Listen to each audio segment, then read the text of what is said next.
Security, remove this woman immediately. Diana Pierce's voice cracked like a whip across the marble lobby. 3 security guards moved toward the silent Japanese woman standing motionless at the reception desk. That's when Marcus Cole, a 52-year-old janitor in a faded gray uniform, stepped out of the shadows, set down his mop and spoke. Not in English. In flawless Japanese. What happened next would destroy careers, expose ugly truths, and prove that the most powerful person in any room isn't always the one wearing the expensive suit. But here's what nobody expected. Marcus Cole wasn't just a janitor. He was hiding something that would change everything. Drop your city in the comments. I want to see how far this story travels. The mop hit the marble floor with a wet slap. Marcus Cole had been cleaning the Royal Grand Hotel for 3 years, 4 months, and 11 days. He knew this because he counted. Counting kept him sane. Counting kept him from thinking about Emily. Counting kept him from remembering the man he used to be. Tonight was supposed to be simple. Mop the lobby. Empty the trash. Disappear before the morning shift arrived. Simple. But nothing about tonight would be simple. Sir, I need you to respond. We cannot help you if you refuse to communicate.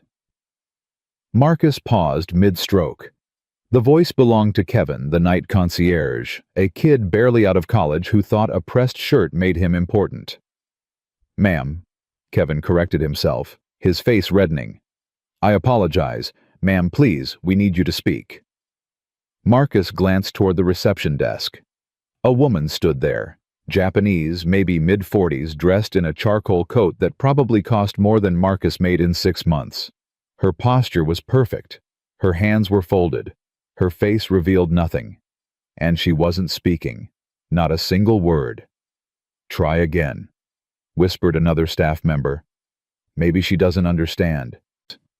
Kevin leaned forward, speaking slowly, loudly, the way Americans do when they assume volume solves everything. Do. You. Speak. English. The woman didn't blink.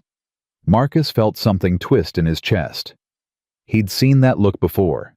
Not confusion, not fear. Something else entirely. Control. This is ridiculous. The voice cut through the lobby like broken glass. Diana Pierce. Marcus knew her by the sound of her heels alone, sharp, fast, merciless. The hotel operations director had a reputation that preceded her like a cold wind. She fired people the way other people ordered coffee. Without hesitation. Without remorse. What exactly is happening here? Diana demanded, stopping at the desk. Kevin straightened. Ma'am, this guest arrived 20 minutes ago. She has a reservation for the Imperial Suite, but she won't speak. Not English, not French, not Mandarin. We've tried 3 interpreters. 3 interpreters. Diana's voice dripped with contempt. For 1 guest. She's booked for 2 weeks, ma'am. The reservation was made through the Nakamura Corporation. That's the... I know what Nakamura Corporation is. Diana's eyes narrowed. 30 billion in assets. Tech, real estate, shipping. She turned to the silent woman. Her smile was the kind that never reached her eyes. Miss, I'm Diana Pierce, Operations Director. I understand there may be a communication barrier, but surely we can find some way to assist you. Nothing. Perhaps you could write something down. Use a phone translator? Silence. Diana's smile cracked. Just slightly, just enough. Miss, I don't know how business is conducted where you're from, but in America, communication is a two-way street.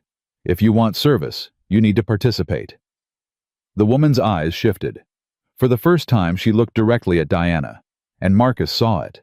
The slight tightening of her jaw. The almost imperceptible straightening of her spine. This wasn't a woman who couldn't speak. This was a woman who had chosen not to. Fine. Diana's voice hardened.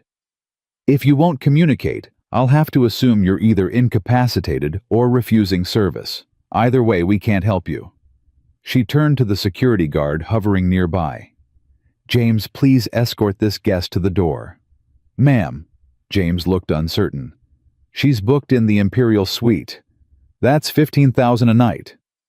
And she's currently blocking my reception desk and creating a scene. Money doesn't buy the right to waste my staff's time. The guard stepped forward. The woman didn't move. Marcus's grip tightened on his mop handle. Walk away, he told himself. This isn't your business. You're invisible. Stay invisible. But his feet were already moving. Excuse me.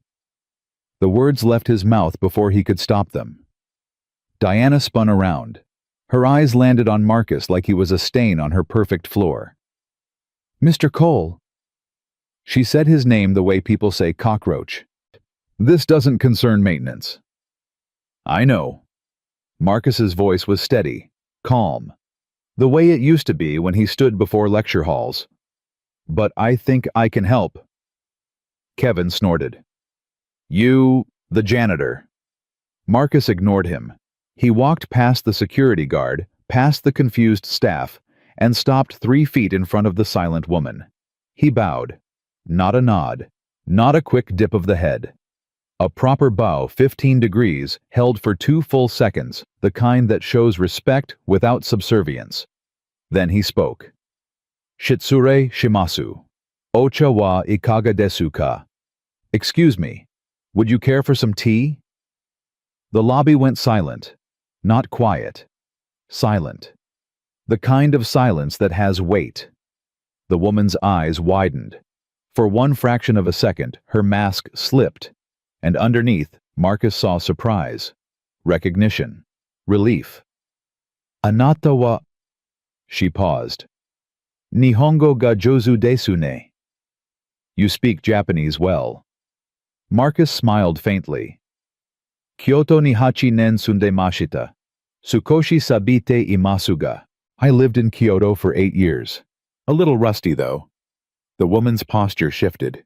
The steel in her spine softened not much but enough. Sabite inai. Her voice was quiet but clear. Your accent is perfect. Too perfect for rust. She had switched to English. Flawless. Barely accented. Marcus felt the air change behind him. The shock. The confusion. The anger. What the hell is happening? Diana's voice was barely controlled. The woman turned to look at her. When she spoke, her English was precise, each word deliberate.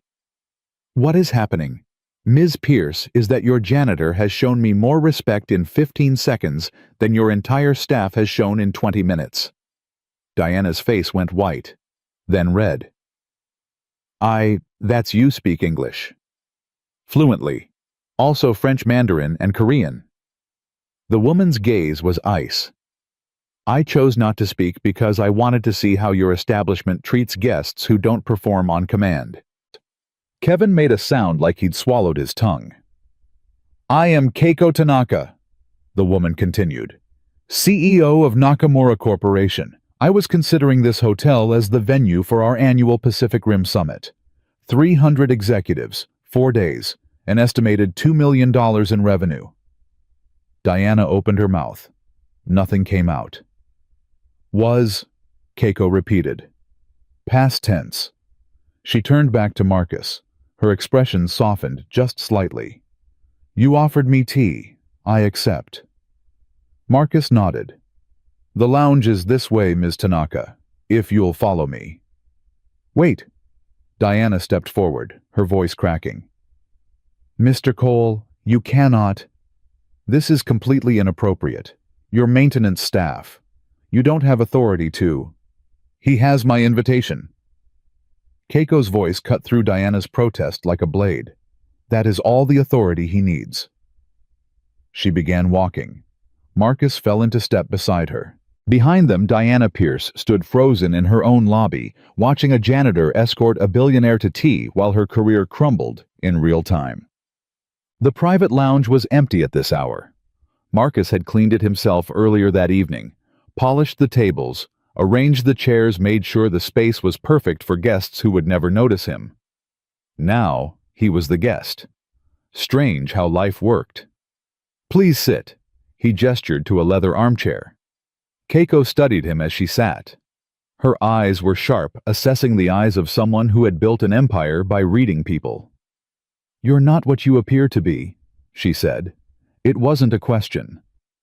Marcus moved to the small service counter where an electric kettle sat alongside premium tea selections. His hands worked automatically, muscle memory from years he'd tried to forget. "Does anyone appear to be what they are?" he asked. "Philosophers deflect, business people answer." "Then maybe I'm a philosopher pretending to be a janitor. Or a professor." Keiko's voice was soft. "Your Japanese has academic precision, formal structures. You learned in classrooms before you learned in streets." Marcus paused, kettle in hand. "You're good." "I've spent 30 years reading people. It's how I survive." She tilted her head.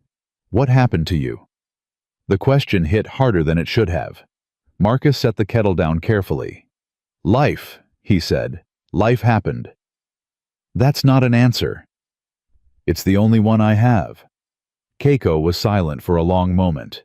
Then, "My father used to say that silence reveals what words try to hide. You wear your silence like armor, Mr. Cole. What are you protecting?"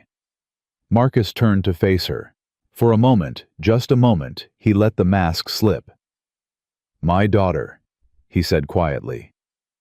"I'm protecting my daughter." Something shifted in Keiko's expression. The sharp businesswoman softened into something more human. "How old?" 10. Her name is Sophie. "And her mother?" Marcus's hands resumed their work with the tea. "Gone. 2 years now. Aneurysm. She was fine in the morning. By evening," he stopped. "Sophie was there. She saw everything." "I'm sorry." "Don't be." Marcus poured hot water over the tea leaves, watching the color bloom. "Sorry doesn't change anything. Sorry is just a word people use when they don't know what else to say." Keiko accepted the cup he offered. Her fingers wrapped around the porcelain, absorbing the warmth. "And the teaching?" she asked. "What happened to that?" Marcus sat across from her. The leather creaked under his weight. "I was a professor of cultural linguistics at Columbia, specialized in East Asian communication patterns, published papers, gave lectures, had tenure." Had. He stared at his tea. "When Emily died, Sophie stopped talking. Completely. She'd witnessed her mother collapse, watched the ambulance, seen me crying over the body. Something inside her just shut down." Keiko said nothing, just listened. "The university gave me time off." Marcus continued. "A semester. Then they started asking when I'd return. But Sophie needed therapy. Special schools. Round-the-clock attention. I couldn't be in a lecture hall when my daughter was screaming herself awake every night."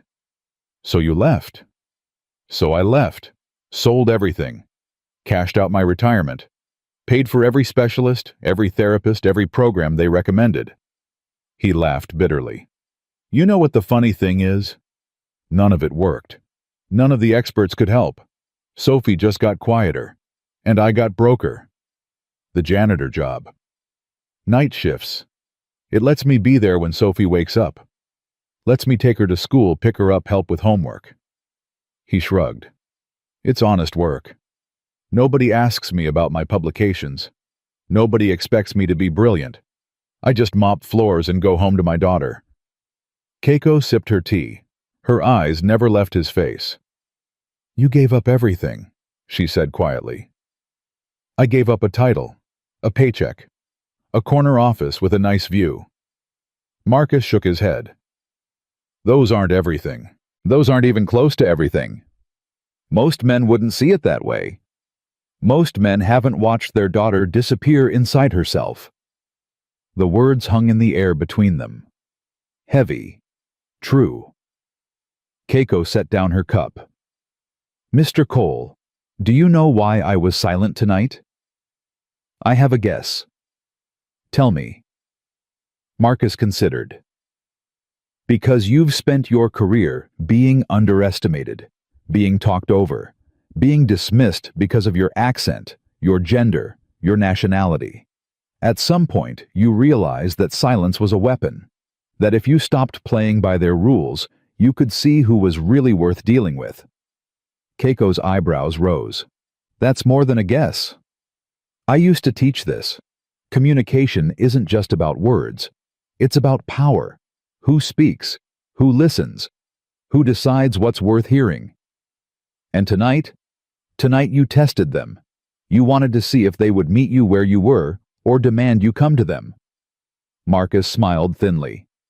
They failed. Spectacularly. That too. Keiko leaned back in her chair. Diana Pierce called me incapacitated, suggested I might be mentally unfit because I chose not to speak English. Diana Pierce is the kind of person who confuses authority with competence. You don't like her. I don't know her. I know what she shows the world. That's different. And what does she show the world? Marcus chose his words carefully. Fear. Diana Pierce is terrified of being wrong, of being overlooked, of being replaced. So she controls everything around her: staff, guests, situations. Control is how she survives. You sound sympathetic. Understanding isn't sympathy. Marcus met her eyes. I understand cancer. Doesn't mean I want it. Keiko laughed. The sound was unexpected, warm, genuine, unguarded. You're dangerous, Mr. Cole. I'm a janitor. You're a man who sees too much and says too little. That's the most dangerous kind. Marcus smiled. Then we're the same. For a long moment they sat in comfortable silence.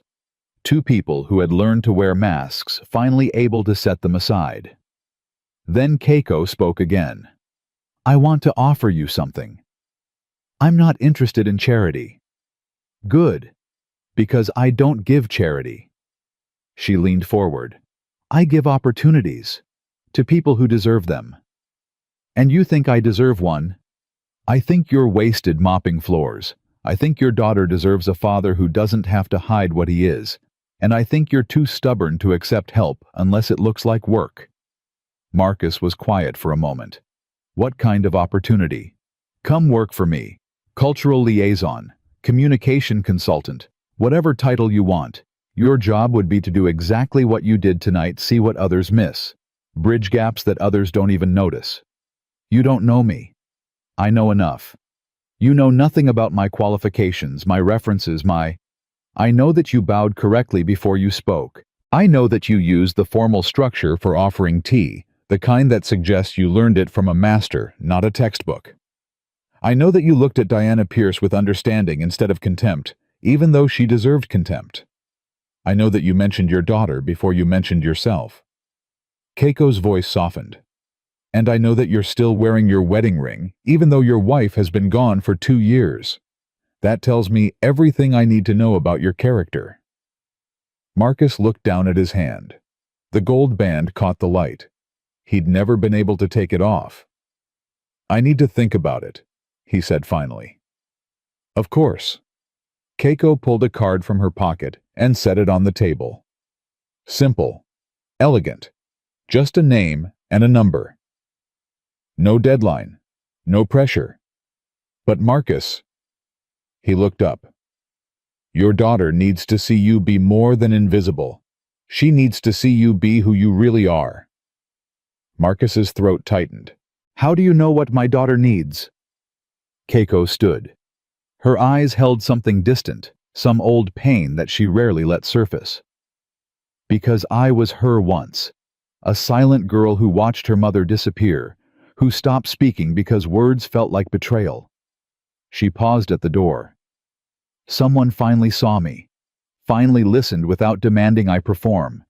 It took 20 years, but eventually I found my voice again. Marcus rose from his chair. Who was it? Who saw you? Keiko smiled, sad, soft, real. A teacher, in New York, at a community center for immigrants. She had the kindest eyes I'd ever seen. Her voice wavered slightly. She told me that my silence wasn't weakness. It was patience.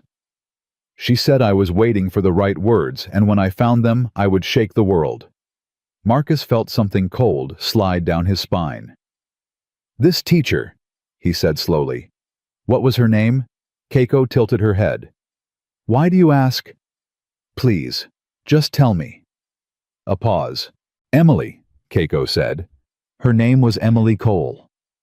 The cup slipped from Marcus's hands. It shattered against the floor porcelain fragments, scattering across the polished wood like broken dreams. Keiko stared at him. Her face shifted from confusion to shock, to something that looked like fate clicking into place. Cole, she whispered. Emily Cole. Marcus couldn't speak. She was your wife. Keiko's voice cracked. The woman who saved me was your wife. Marcus looked at the shattered cup on the floor, at the tea spreading like a stain, at the hands that had once held Emily's face. She never told me, he managed. She never mentioned. She wouldn't have. Keiko's eyes glistened. Emily never talked about the people she helped. She said gratitude was private, that good deeds shouldn't need witnesses. Marcus sank back into his chair. His legs wouldn't hold him anymore. Keiko moved forward, slowly, carefully. She knelt beside him, ignoring the broken porcelain, ignoring the spreading tea. Marcus. Her voice was barely a whisper. Emily changed my life. She taught me that silence wasn't emptiness. It was space for the right words to grow. He looked at her. Tears he hadn't cried in months burned behind his eyes. She used to say that... He choked. She said silence was just the soil. Words were the flowers. Keiko reached out and touched his hand, the one still wearing the wedding ring. She didn't just teach me language, Keiko said. She taught me to believe I was worth hearing. Every board meeting I command, every deal I close, every speech I give Emily is there, in my confidence, in my voice. Marcus closed his eyes. All these years, all this grief, all this wondering if Emily's life had mattered beyond their small apartment, their small family, their small world. And here was the answer, standing in front of him. A billionaire who had changed industries, employed thousands, touched millions of lives, all because his wife had once taught a scared immigrant girl that her silence was not a flaw. Why? Marcus's voice broke. Why didn't you find us when she got sick? When she... I didn't know. Keiko's tears fell freely now. I searched for her, years ago. But the community center had closed. Records were lost. I hired investigators, but Emily Cole is a common name, and I had no photo, no address, nothing but memories. She squeezed his hand.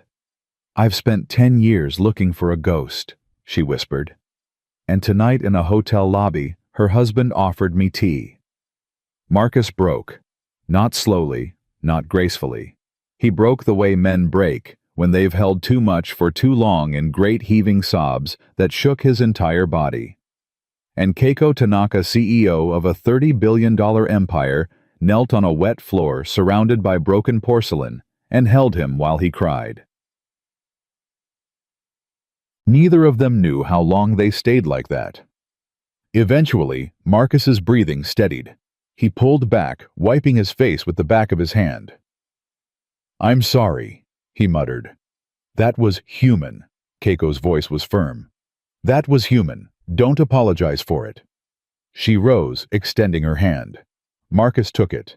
Let her pull him to his feet. Your daughter, Keiko said quietly. Sophie, does she know about Emily's work? The teaching. Marcus shook his head. Emily always kept it quiet. Said the center was her sanctuary.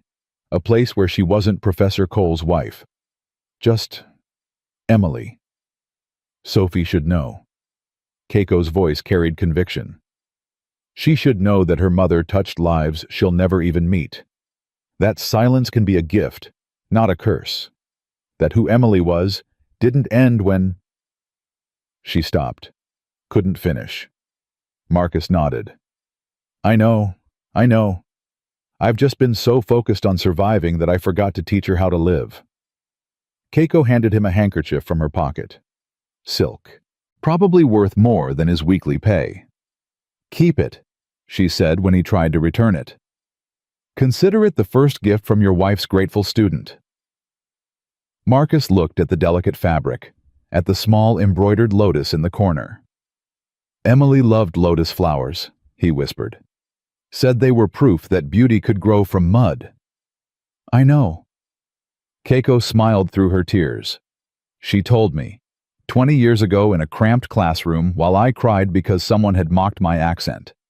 She said, 'You're a lotus, Keiko, and one day you'll bloom so bright they'll forget the mud ever existed.'" Marcus felt something shift in his chest. Something that had been broken for 2 years began to mend, not fully, not yet, but the first fragile threads of healing. "She would have loved meeting you," he said. "The woman you became." "She already did." Keiko touched her heart. "She meets me every day. Every time I refuse to be silenced. Every time I choose to speak on my own terms. Emily is there." The lounge door creaked. They both turned. Diana Pierce stood in the doorway. Her face was pale. Her composure was cracked. And behind her stood James the security guard, and Kevin the concierge, and 3 other staff members, all frozen in various states of shock. "Ms. Tanaka." Diana's voice was strained. "I came to personally apologize for any—" "Stop." Keiko's voice was ice. "You came to salvage your reputation. Let's not pretend otherwise." Diana's jaw tightened. "I don't know what lies this janitor has told you, but I assure you, Mr. Cole has told me nothing but truth." Keiko stepped forward. "You, on the other hand, have shown me exactly who you are, a woman who judges worth by uniform, who mistakes silence for stupidity, who calls security on a guest because she didn't perform on demand." Diana's face went red. "That's not—" "I have recorded everything, Ms. Pierce, audio and video, your comments, your behavior, your staff's behavior." Keiko's voice was calm, deadly calm. "I wonder how your corporate headquarters would react to footage of their operations director threatening to forcibly remove a billionaire CEO because she wasn't being sufficiently American." The color drained from Diana's face. "You can't—" "I can. I won't. Not if you do exactly what I say." Keiko turned to Marcus. "Mr. Cole, what do you want?" Marcus blinked. "What?" "Right now. In this moment. What do you want me to demand on your behalf?" Everyone stared at him. Diana's eyes were wide with fear. The staff members shuffled nervously.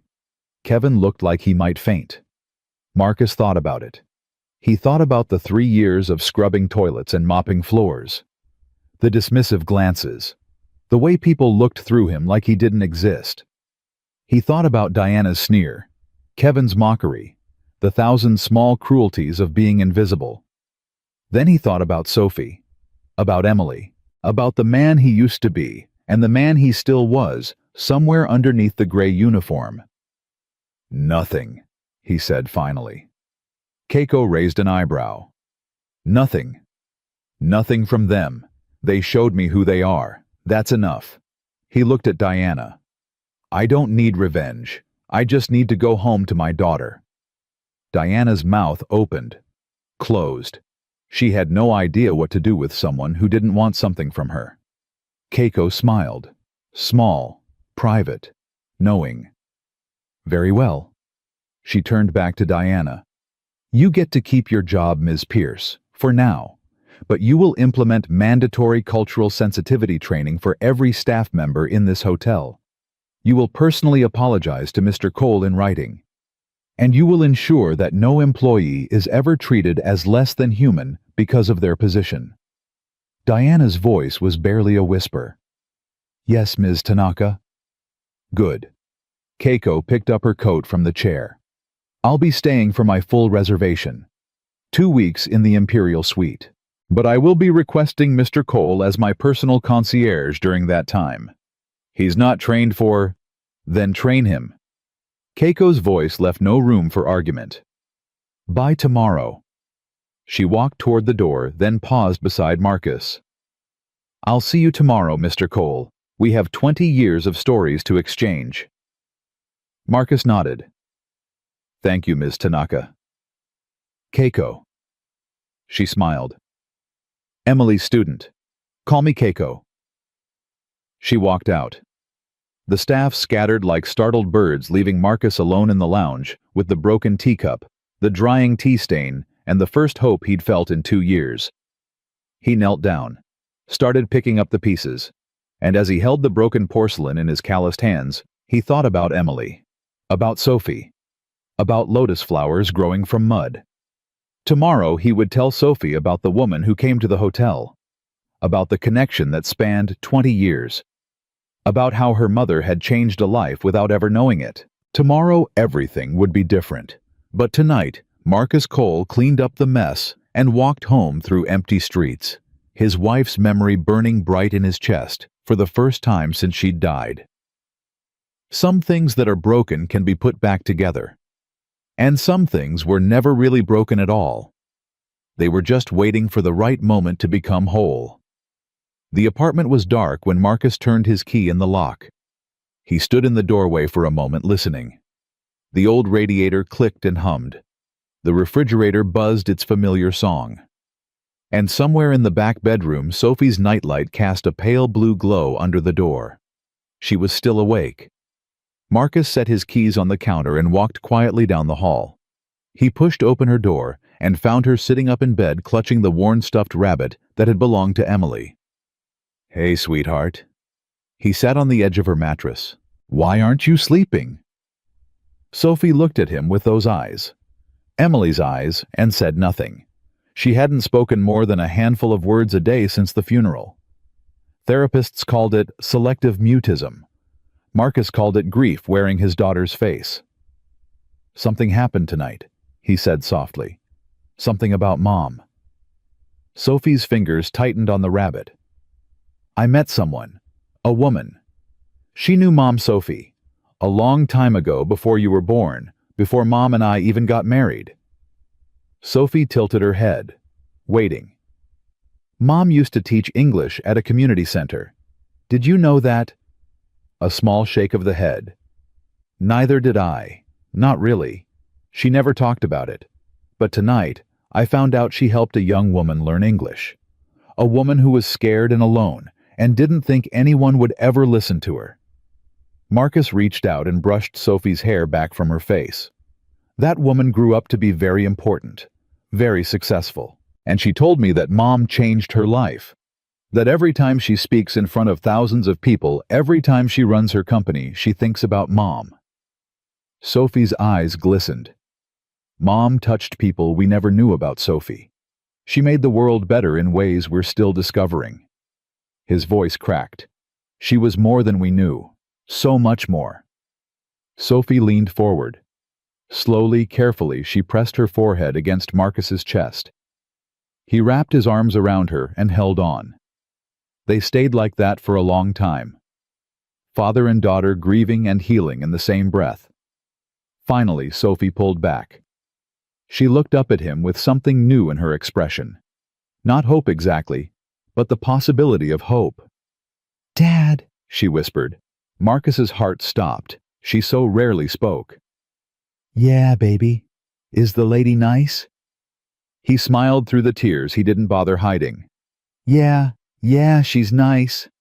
Sophie nodded once. Then she lay back down, clutching the rabbit, and closed her eyes. Marcus kissed her forehead. "Good night, sweetheart." "Good night, Daddy." 2 words. 2 simple words. But to Marcus they sounded like music. He walked to the kitchen, poured himself a glass of water, and sat at the small table where Emily used to grade papers. Her chair was still there. He'd never moved it. Couldn't bring himself to. On the table sat Keiko's card. Simple, elegant, a name and a number. Marcus picked it up, turning it over in his fingers. What would Emily say if she were here? Would she tell him to take the chance to stop hiding, to be the man he used to be? He already knew the answer. Emily had never believed in playing small, She used to say that fear was just excitement without breathing, that courage wasn't the absence of doubt, it was the decision to move forward anyway. Marcus set down the card and looked at Emily's chair. "I'm trying," he whispered to the empty seat. "I'm really trying." The silence that answered wasn't cold anymore. It felt almost like permission. The next morning came too fast. Marcus had barely slept, but he was at the hotel by 6 as requested. Diana had sent a curt email at midnight. "Report to HR for concierge training, 6 a.m. sharp." And he'd read it 3 times, waiting for the trap hidden between the words. There was always a trap with Diana. The HR office was small and windowless. A woman named Patricia handed him a stack of manuals and a new uniform charcoal gray instead of janitor's brown. Better fabric, actual buttons. "You'll shadow Kevin for the morning," Patricia said, not meeting his eyes. "Learn the systems, the protocols. Ms. Tanaka requested you specifically, so we're expediting the process." Marcus nodded. "Thank you." Patricia finally looked at him. "I saw the video." "What video?" "Someone recorded what happened last night, the lobby. You and Ms. Tanaka. It's all over the staff group chat." She paused. "What you did was... it was something." "I just offered her tea." "You offered her dignity." Patricia's voice softened. "Some of us noticed. Some of us have been waiting a long time for someone to notice us too." Marcus didn't know what to say to that, so he just nodded again and took the uniform. Kevin was waiting in the lobby, arms crossed, face tight with barely concealed resentment. "Let's get this over with," he muttered. "I've got actual work to do." "I appreciate you showing me the ropes." "Save it." Kevin started walking. "I don't know what game you're playing, Cole, but this whole thing is ridiculous.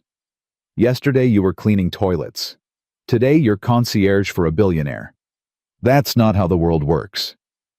And yet, here we are." Kevin stopped, turned. "You think you're special because you speak Japanese, because some rich lady decided you were worth something." Marcus met his gaze steadily. "I think I showed up. I think I saw a human being when everyone else saw a problem. That's all." "That's all." Kevin laughed bitterly. "That's not all. That's everything. Don't you get it? You made Diana look stupid.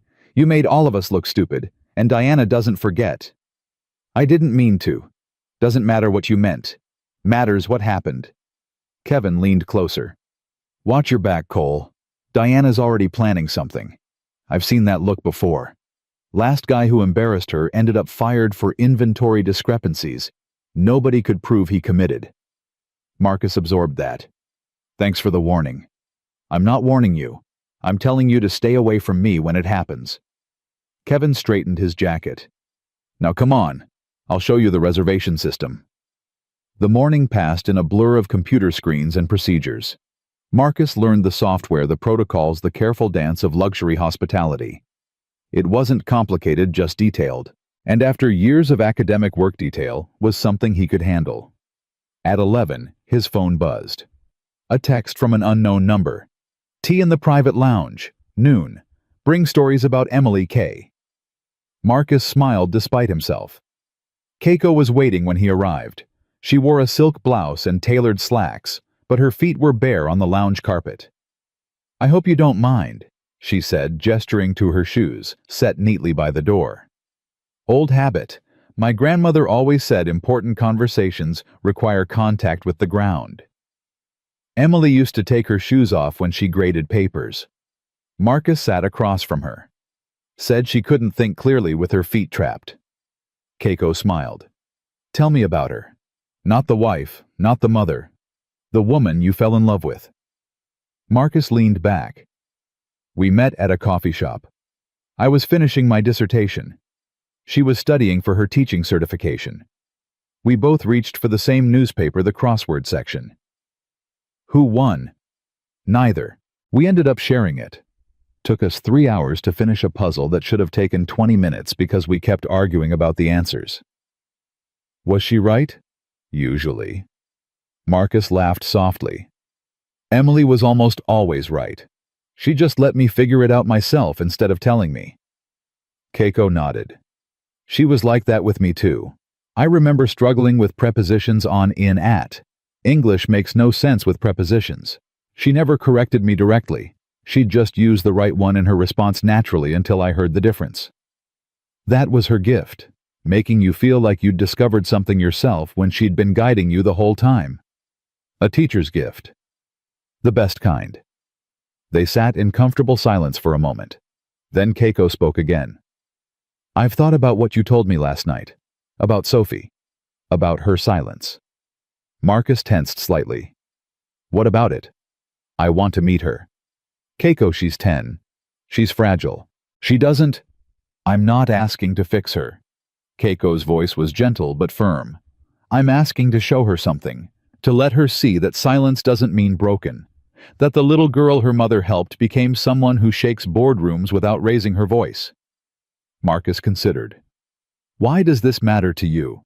Because Emily saved me. And the only way I can repay that is by passing it forward. Keiko leaned forward. Your daughter needs to know that her mother's legacy isn't just grief. It's hope. It's proof that kindness echoes long after we're gone. Marcus thought about Sophie's question last night. Is the lady nice? Thought about the way she'd whispered goodnight with something new in her eyes. Let me talk to her first, he said finally. See if she's ready. Of course. No pressure. Keiko sat back. Now tell me about your work. The research. What were you studying before everything changed? Silence. Keiko raised an eyebrow. Silence. Communication patterns in East Asian cultures. The function of silence in Japanese, Korean, Chinese societies. How meaning is conveyed not through words, but through the spaces between them. You studied what I lived. I studied what I thought I understood. Marcus shook his head. Turns out living it is different than analyzing it. How so? When Emily died, I stopped talking. Not literally, but the part of me that wanted to share, to connect, to be heard, that part went quiet. I thought I was studying silence professionally, but I was really just preparing for my own. Keiko reached across and touched his hand briefly. Silence isn't the enemy, Marcus. It's the space where we decide what's worth saying. Emily used to tell me that. She told me too. Keiko smiled sadly. Maybe that's why we both ended up here, learning lessons she planted years ago. The lounge door opened. Diana Pierce stood in the entrance. Her face was composed, but her eyes burned with something barely controlled. Ms. Tanaka, I hope I'm not interrupting. You are. Keiko's voice was ice. What do you want? Diana's smile didn't waver. I wanted to personally inform you that the hotel has arranged a special dinner in your honor this evening. Our executive chef will prepare a traditional kaiseki menu, 17 courses, the finest ingredients flown in from Japan this morning. Marcus watched the exchange carefully. There was something wrong here. Diana was too calm, too controlled. That's very thoughtful, Keiko said slowly. But unnecessary. Nonsense. It's the least we can do to apologize for any misunderstandings from last night. Diana's gaze slid to Marcus. Mr. Cole will not be serving, of course. We'll have properly trained staff attending to your needs. I decide who attends to my needs. Of course. But surely you understand that a formal kaiseki dinner requires expertise that Mr. Cole, despite his obvious talents, simply doesn't possess. Diana's smile sharpened. We wouldn't want any embarrassing incidents, would we? Marcus felt the trap closing. This was it. Diana's play. Put him in a position where he either had to admit incompetence or fail publicly. Either way, she won. But before he could speak, Keiko stood. Ms. Pierce, I trained in the art of kaiseki under Master Yamamoto in Kyoto for 6 years before I started my company. I have personally prepared kaiseki meals for heads of state. Her voice was perfectly level. Mr. Cole will be serving tonight.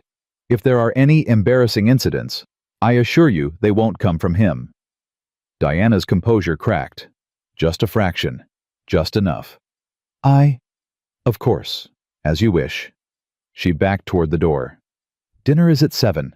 Private dining room on the 5th floor. She left without another word. Marcus exhaled. Thank you for that. Don't thank me yet. Keiko's expression was serious. She's not done. That was a test. She wanted to see if I'd abandon you at the first sign of pressure. And now she knows you won't. Now she'll try something else. Keiko crossed her arms. Diana Pierce is dangerous because she's afraid. Afraid people will see through her. Afraid she's not as competent as her title suggests. People like that don't stop. They escalate. What do you think she'll do? I don't know yet, but we need to be ready. Marcus looked toward the door where Diana had disappeared. Kevin warned me this morning. Said Diana's already planning something. Kevin. The concierge. The one who couldn't communicate with you last night. Ah. The boy who speaks loudly and hears nothing. Keiko tilted her head. Is he trustworthy? He's scared. That's not the same as untrustworthy. Sometimes it's worse. Keiko moved toward the window. Fear makes people do terrible things. I've seen executives destroy careers, sabotage projects, ruin lives, all because they were terrified of being exposed as ordinary. Speaking from experience. Keiko was quiet for a long moment. When I started my company, I had a partner. American. Harvard MBA. Charming. Brilliant at presentations. She paused. He was also embezzling funds and blaming the losses on my cultural mismanagement. What happened? I found out. Confronted him. He laughed and said no one would believe a Japanese woman over a Harvard man. Her voice hardened. He was almost right. The board sided with him initially. I lost everything, my position, my reputation, my savings. But you came back. It took 5 years. 5 years of rebuilding from nothing. Of learning that silence could be a weapon if wielded correctly. She turned to face him. I never forgot that lesson. Never forgot how it felt to be dismissed because of who I was, not what I'd done. Marcus understood. More than she knew. Is that why you chose not to speak last night in the lobby? Partly. I wanted to see who would make the effort. Who would try to understand rather than demand I comply. She smiled thinly. I've found it's an effective filter. Most people fail immediately. You didn't. I've failed plenty of tests in my life. But not that one. Not the one that mattered. Keiko glanced at her watch. It's nearly 1. You should eat something before tonight. Diana will be watching for any sign of weakness. Don't give her one. Marcus rose. What about you? I have calls to make. My company doesn't run itself, unfortunately. She walked him to the door. Marcus. One more thing. Yes. Tonight, whatever happens, don't react to Diana's provocations. She wants you angry. She wants you defensive. The moment you give her that, she wins. And if I don't react... Keiko's eyes gleamed. Then she exposes herself. And we watch her fall. The afternoon crawled by. Marcus spent it shadowing Kevin, learning the dinner protocols, memorizing the wine list, practicing the formal service techniques he hadn't used since his academic days in Japan. His hands remembered more than he expected.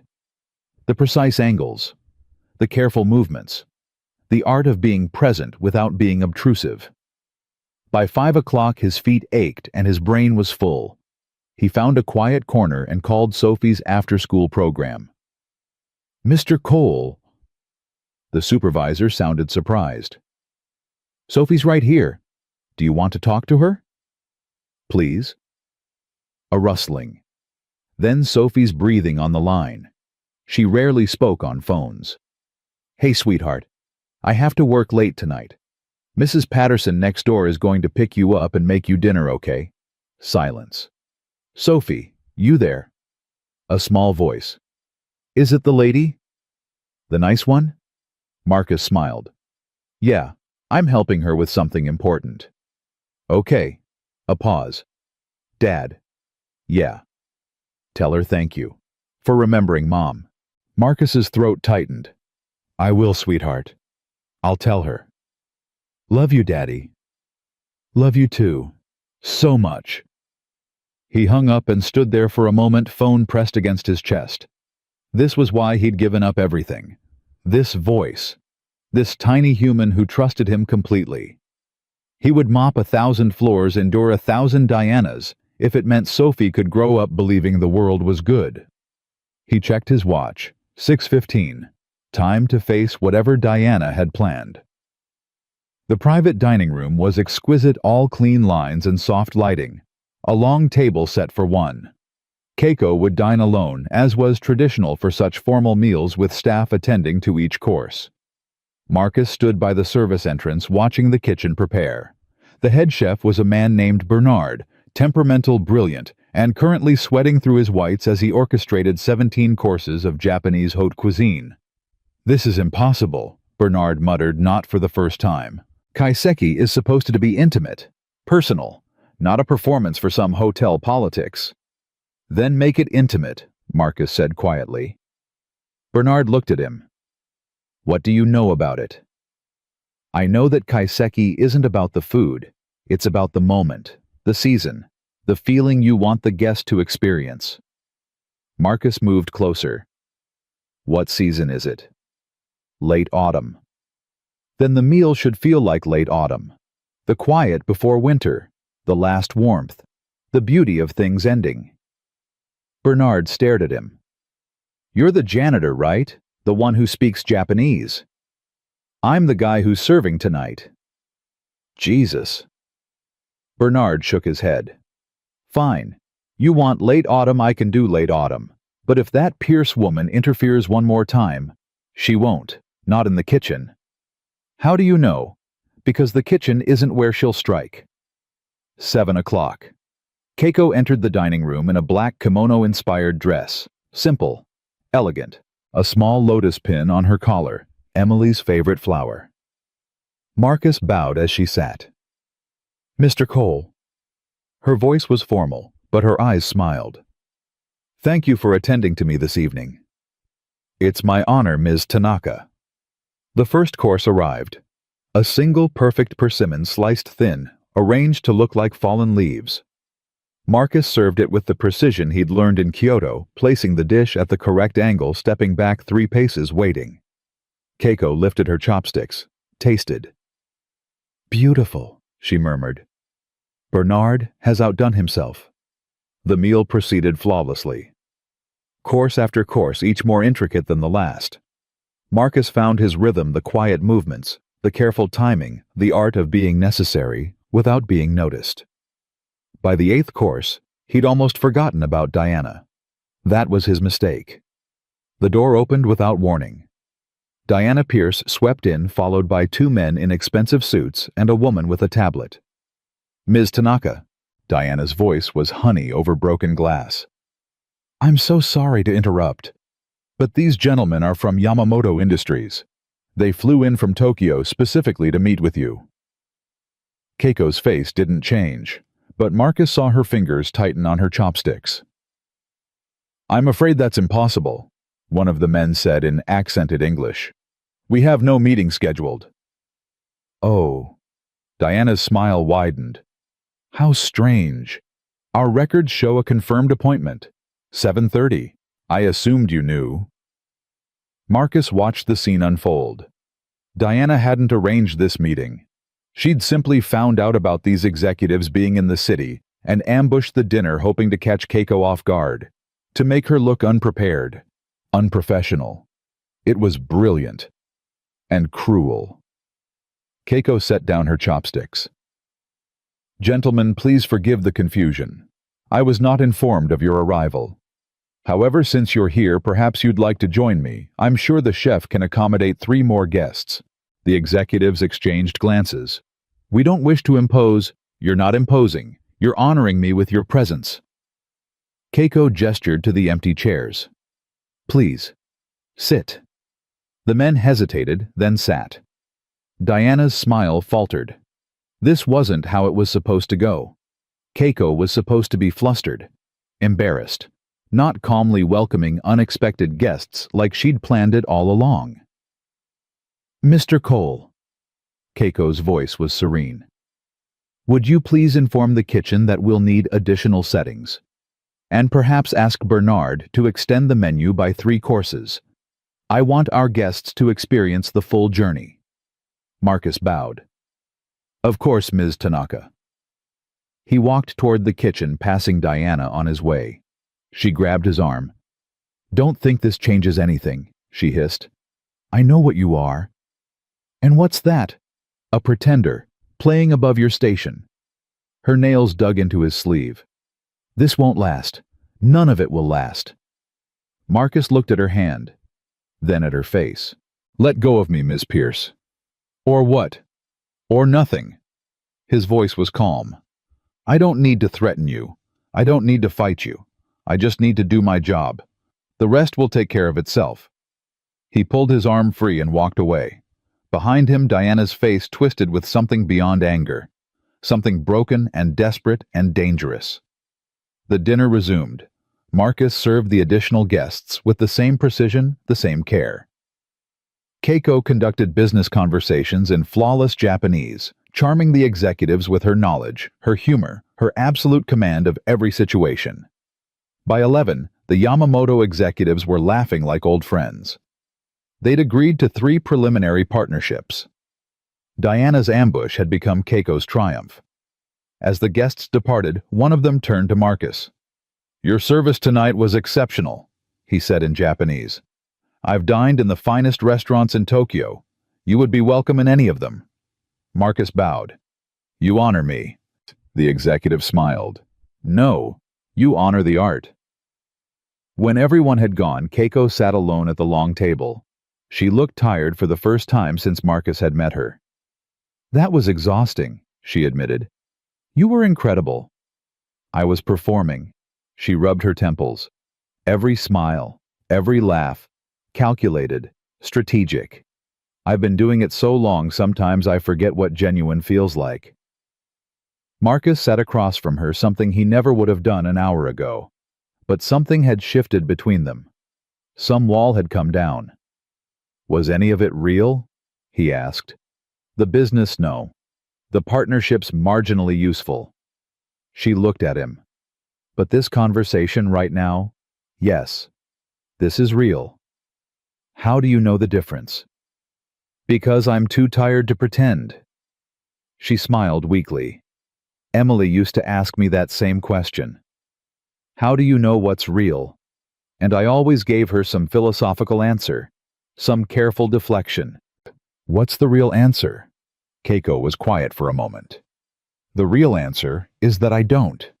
Most of the time, I don't know what's real and what's performance. The lines blurred so long ago that I've forgotten where one ends and the other begins." Marcus understood, more than she knew. "Sophie asked about you today," he said. Keiko's expression softened. "What did she say?" "She said to tell you thank you for remembering her mom." Something glistened in Keiko's eyes. She actually spoke. More words today than she's said in months. Marcus leaned forward. "Whatever this is, whatever we're doing here, it's reaching her somehow. She's starting to come back. Then it's worth it." Keiko's voice was fierce. "Whatever Diana throws at us, whatever politics, whatever games, if Sophie is starting to find her voice again, it's all worth it." Marcus nodded. "I called the after-school program before dinner. She asked if I was with the nice lady." "The nice lady." Keiko laughed softly. "I've been called many things. That might be my favorite." They sat in comfortable silence as the hotel settled into nighttime quiet around them. Finally, Keiko stood. "I should sleep. Tomorrow will be complicated." "Diana's not done." "No, she's not." Keiko moved toward the door, then paused. "Marcus, that job offer I made, it still stands. But I want you to know it's not charity. It's not pity. It's recognition." "Recognition of what?" of who you really are. A man who chose love over ego, who became invisible to protect what matters. Her voice softened. The world needs more people like you. My company needs more people like you. And honestly, I need more people like you. She left before he could respond. Marcus sat alone in the empty dining room, surrounded by the remnants of 17 courses and the lingering question of what came next. His phone buzzed. A text from Mrs. Patterson. Sophie wanted to wait up for you. I couldn't say no. She's drawing something. Says it's a surprise. Marcus smiled. Then another text arrived. Unknown number. No message, just a photo. His blood went cold. It was a picture of Sophie's school, taken that afternoon from across the street. And in the corner, barely visible, a figure in a dark coat watching. The message that followed was simple. Nice daughter. Beautiful school. Be careful who you embarrass, janitor. Marcus stared at the screen. Diana had crossed a line. And now everything was about to change. Marcus's hands shook as he stared at the photograph. Sophie's school. The playground where she ate lunch alone. The fence she walked past every morning. Someone had been watching. Someone had been close enough to touch her. He dialed Keiko's number before he could think. She answered on the second ring. Marcus. What's wrong? Diana. His voice came out ragged. She sent me a photo of Sophie's school, a threat. Silence on the line. Then, where are you? Still in the dining room. Don't move. I'm coming down. The call ended. Marcus forced himself to breathe. In, out, in, out. His mind raced through possibilities. Call the police and say what a hotel executive sent me a creepy photo. No crime had been committed. No direct threat made. Diana was too smart for that. But the message was clear.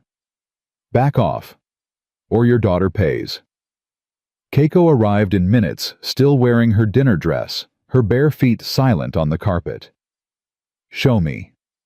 Marcus handed her his phone. She studied the image. Her face went cold in a way he hadn't seen before.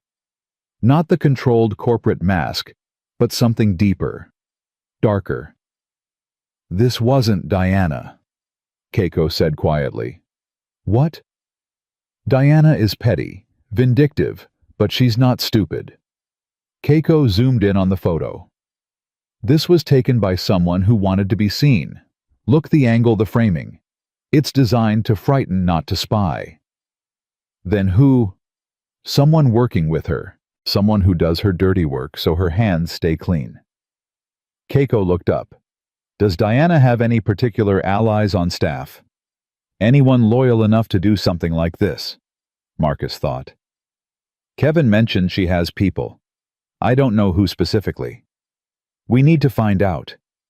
Keiko handed back the phone. But first we need to secure Sophie. I'll pull her out of school tomorrow. Keep her home. No. Keiko's voice was firm. That's exactly what they want. They want you scared. They want you to run. The moment you do, they've won. This is my daughter we're talking about. I know, which is why we're going to protect her properly. Keiko pulled out her own phone. I have a security team, the best. They'll watch Sophie around the clock without her even knowing. Keiko, I can't afford. You're not paying. I am. Her eyes met his. Emily gave me my voice. The least I can do is protect her granddaughter. Marcus opened his mouth to argue, closed it. Pride was a luxury he couldn't afford right now. Thank you, he managed. Don't thank me yet. We still need to deal with Diana. Keiko's jaw tightened. She's escalated beyond professional revenge. This is personal now. We need to understand why. Maybe she's just cruel. No one is just cruel. Cruelty has roots. Fear, shame, trauma. Keiko paced slowly. Diana is protecting something. Something she thinks you threaten. We need to find out what. Marcus thought about everything he'd observed. Diana's obsession with control. Her rage at being embarrassed. The way her mask cracked when she felt challenged. Kevin said something yesterday, Marcus said slowly, about the last person who embarrassed Diana, fired for inventory discrepancies that couldn't be proven. A setup. That's what it sounded like. Then Diana has done this before. Keiko's eyes sharpened. If we can find that person, find proof of what she did, we might have leverage. That could take weeks. Sophie doesn't have weeks. No, but we have something Diana doesn't expect. Keiko moved closer. We have me, and I don't play defense. Marcus looked at her. What are you planning? Tomorrow morning, I'm calling a press conference. Here at the hotel, I'm going to announce my company's partnership with the Royal Grand, a 5-year exclusive contract for all our corporate events worldwide. But you said the partnerships tonight were marginally useful at best. They were. This is different. Keiko's smile was sharp as a blade. This partnership doesn't exist, but Diana doesn't know that. She'll think she's won, that her ambush somehow impressed me enough to commit billions in business. And then I'll make her overconfident, careless. People like Diana always overreach when they think they've won. We just need to be ready when she does. Marcus shook his head slowly. You're playing chess while she's playing checkers. I've been playing chess since I was 6 years old. Keiko's voice softened. Go home, Marcus. Hold your daughter. My team will be in place by midnight. Nothing will touch her. Marcus wanted to argue, wanted to do something, anything that felt like fighting back. But Keiko was right. Sophie needed him, and right now that meant being her father, not a warrior. Tomorrow, he said. We finish this. Tomorrow, Keiko agreed. We begin. The apartment was quiet when Marcus arrived. Mrs. Patterson had fallen asleep on the couch, her knitting still in her lap. Marcus covered her with a blanket, then walked softly to Sophie's room. She was asleep.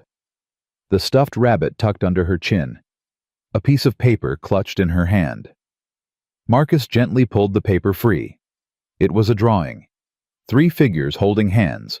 A tall man with brown hair, a small girl with pigtails, and between them a woman in black with a kind face.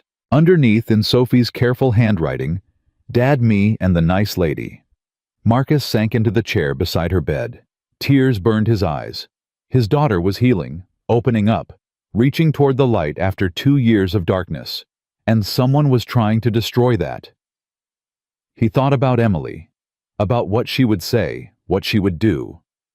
Emily had never been afraid, not of confrontation, not of bullies, not of anything except failing the people who needed her. I won't let them hurt her, Marcus whispered to the empty air. I promise. The silence that answered felt like agreement. Morning came gray and cold. Marcus was at the hotel by 7, having barely slept. Keiko met him in the lobby, flanked by 2 men in dark suits who moved like shadows. Security, she said simply. 3 more are at Sophie's school. 2 will follow her throughout the day. She won't see them. No one will. Marcus nodded. His throat was too tight for words. The press conference is at 10. Keiko handed him a coffee. I need you visible, standing beside me, looking confident. I'm not sure I can fake confident right now. Then fake calm. Calm is almost as good. They walked toward the conference room together. Staff members watched them pass, some curious, some hostile, some openly supportive.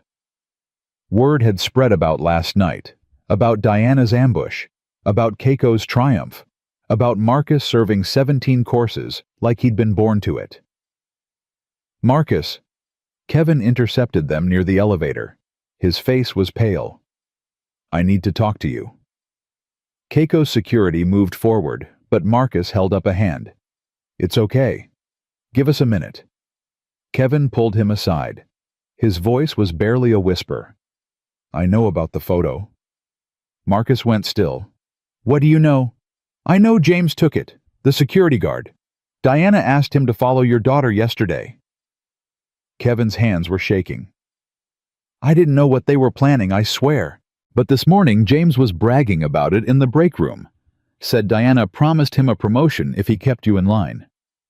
Why are you telling me this? Because it's wrong. Kevin's voice cracked. What Diana's doing threatening a kid, it's wrong. I've done a lot of things I'm not proud of to keep my job, but this? I can't be part of this. Marcus studied the young man's face, saw the fear there, the guilt, the desperate hope for redemption. Can you prove it? That James took the photo. He still has it on his phone, showed it to 3 other guys this morning. Kevin glanced around nervously. But if Diana finds out I talked to you, she won't. Marcus gripped Kevin's shoulder. Thank you for telling me. I'm sorry. Kevin's eyes were wet. For how I treated you. For all of it. You didn't deserve... It's okay. People make mistakes. Marcus released him. The question is what they do next. Kevin nodded, wiped his eyes, walked away. Marcus rejoined Keiko. What was that about? She asked. James, the security guard. He's the one who took the photo. Marcus kept his voice low. Diana put him up to it. He's been bragging about it to other staff. Keiko's expression didn't change, but something dangerous flickered in her eyes. Does he still have evidence? On his phone. Good. Keiko's voice was ice. Very good. The press conference went exactly as Keiko planned. She stood at the podium in the Royal Grand's ballroom, cameras flashing, reporters shouting questions. Marcus stood behind her wearing the new concierge uniform, trying to look like he belonged there. I am pleased to announce, Keiko said, her voice carrying effortlessly, a 5-year exclusive partnership between Nakamura Corporation and the Royal Grand Hotel. This historic agreement will bring an estimated $200 million in revenue to this establishment over the next 5 years. Gasps, murmurs, more camera flashes. This partnership reflects the exceptional hospitality I have experienced during my stay. The Royal Grand has shown me that true service transcends language, culture, and expectation. She paused. Let the words sink in. I would particularly like to recognize 2 individuals who have embodied this excellence. First, Bernard Chen, the executive chef whose kaiseki dinner last night was among the finest I have ever experienced. Applause. Bernard, standing near the kitchen entrance, looked stunned. And second, Marcus Cole. Keiko turned slightly. Mr. Cole exemplifies what hospitality should be, seeing guests not as transactions, but as human beings. It was his compassion, his cultural fluency, and his quiet dignity that convinced me this hotel is worthy of my company's trust. Marcus felt every eye in the room turn toward him. His face burned. Mr. Cole will be my personal liaison for the duration of this partnership, Keiko continued. His role will be essential to ensuring our collaboration succeeds. From the corner of his eye, Marcus saw Diana Pierce standing at the back of the room. Her face was composed, but her hands clasped tightly at her waist were white-knuckled. She thought she was winning. The partnership proved her ambush had worked. Her status was secure. She had no idea what was coming. The press conference ended. Reporters dispersed. Keiko worked the room like the professional she was, shaking hands, answering questions, radiating confidence. Marcus slipped away. He found James in the security office, feet up on the desk, scrolling through his phone. Hey. Marcus's voice was calm. Got a minute? James looked up, smirked. The famous janitor. What do you want? I want to talk about yesterday, about the photo you took of my daughter's school. James's smirk faltered. I don't know what you're talking about. Yes, you do. Marcus stepped closer. You followed a 10-year-old girl. You photographed her school. You sent it to me as a threat. Prove it. I don't have to prove it. I just have to ask the 3 people you showed this morning whether they saw the photo on your phone. Marcus's voice never rose. I just have to mention it to the police, who might be interested in why a grown man was photographing an elementary school. James's face went pale. That's not I wasn't photographing kids. I was just what following orders. Marcus leaned in. Diana asked you to do this. I know that. What I want to know is whether you're willing to lose your job, your reputation, and possibly your freedom to protect her. James was sweating now. She said it was just to scare you, make you back off. Nobody was going to hurt anyone.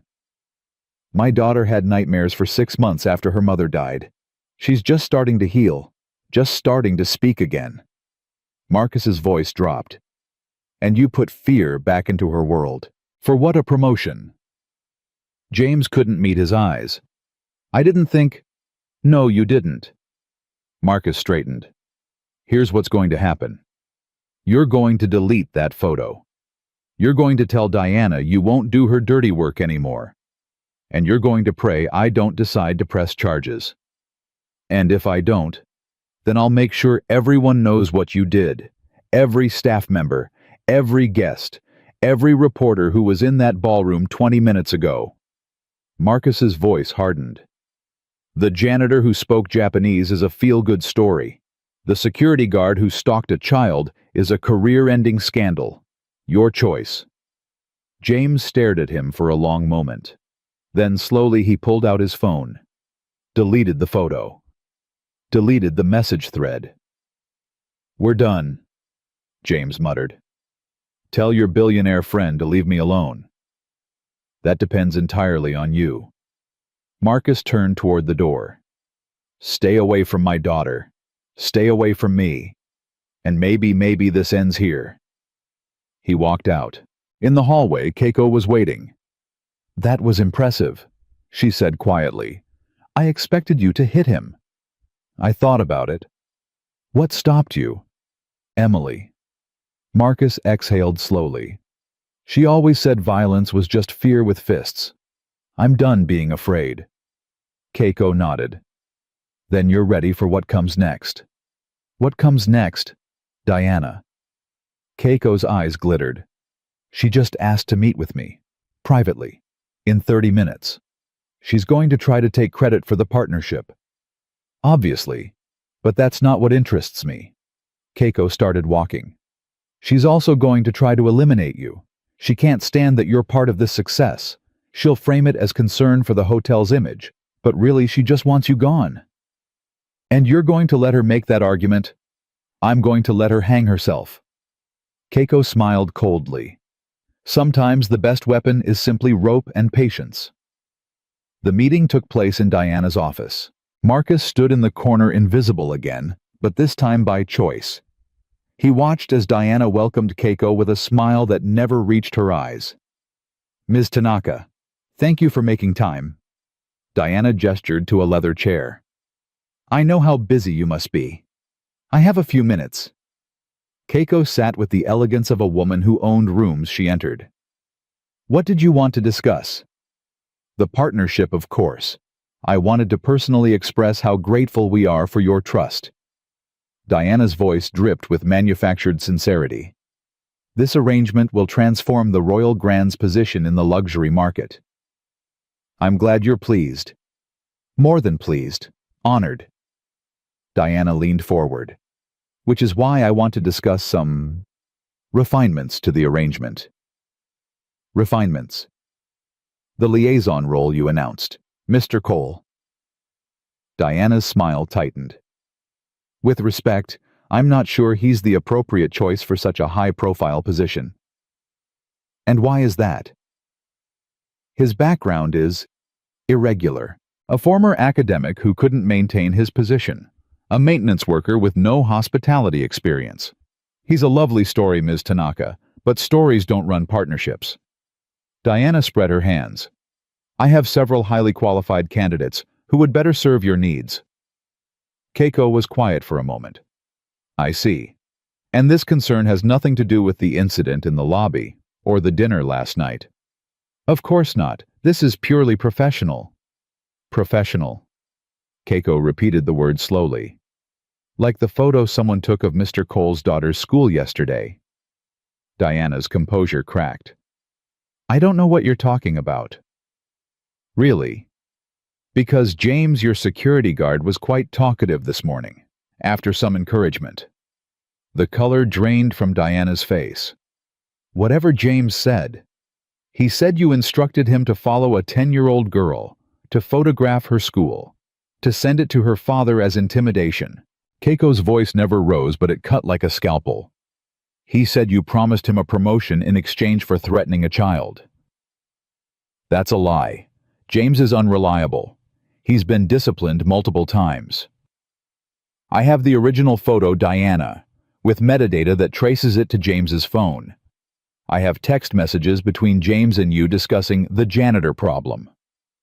I have 3 witnesses who saw James showing off the photo this morning.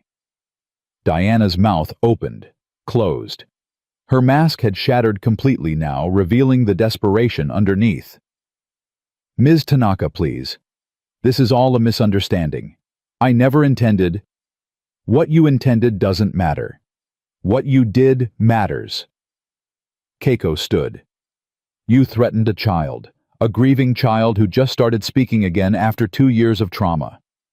You tried to destroy a man whose only crime was showing more humanity in 15 seconds than you've shown in your entire career. Diana rose, her voice climbing.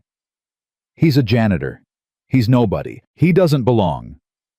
He belongs wherever he chooses to belong. Keiko's voice cut through Diana's hysteria. That's something you never understood. Worth isn't measured by titles or uniforms. It's measured by how we treat people when we have nothing to gain. Diana's legs seemed to give out. She sank back into her chair, her face gray. What do you want? She whispered. I want your resignation, effective immediately. You can't. The board would never. The board will receive everything I have by end of business today. The photo, the texts, the witness statements. Keiko's voice softened, not with sympathy, but with finality. You have one chance to leave with some dignity intact. Take it. Diana stared at her. Then at Marcus, still standing silent in the corner. You, she hissed at him. You did this. You ruined everything. Marcus stepped forward. No. You did this to yourself. I just didn't look away. Something in Diana broke. Not dramatically more, like a slow deflation, a surrender that had been years in the making. Fine, she whispered. Fine. I'll resign. But you should know. She looked at Keiko. The partnership you announced, the board will cancel it the moment they find out what I've done. You'll lose everything you promised. Keiko smiled. There is no partnership. Diana blinked. What? I made it up this morning. There are no contracts, no agreements, no $200 million. I said what I said to draw you out, to make you overconfident, to give you enough rope to hang yourself. Diana's face twisted. You lied in front of cameras, in front of the press. I made a preliminary announcement of interest that my legal team will quietly walk back over the next few weeks. No harm done. Keiko moved toward the door. Except to you, of course. She paused, hand on the doorknob. Diana, for what it's worth, I understand why you became what you are. The world is cruel to women in power. It punishes us for ambition, mocks us for softness, destroys us for mistakes men would be forgiven for. I understand the armor you built. Diana said nothing. Her eyes were empty. But armor isn't supposed to hurt the people around you. It's supposed to protect what matters. Keiko's voice dropped. Somewhere along the way you forgot what mattered, and now you've lost everything. She opened the door. Have your resignation on the board's desk by 5 o'clock, or the police will have everything I have by 6. She walked out. Marcus followed. In the hallway, Keiko's composure finally cracked. Her hands were trembling. Are you okay? Marcus asked. No. She leaned against the wall. I just destroyed someone's life. Even if she deserved it, it doesn't feel like victory. What does it feel like? Necessary. Sad. Exhausting. She looked at him. Is Sophie safe? She's safe. Thanks to you. Good. Keiko straightened. I need to make some calls. The fake partnership needs careful unwinding, and I should probably call my actual lawyers before someone sues me for fraud. Keiko. Marcus caught her arm gently. Thank you. For everything. Don't thank me yet. She smiled weakly. We still have to figure out what comes next. What do you mean? I mean the partnership was fake. But the offer I made you the job that was real. She held his gaze. I still want you, Marcus. Working with me. Not because you speak Japanese, or because you make me look good. Because you see people. Really see them. That's rare.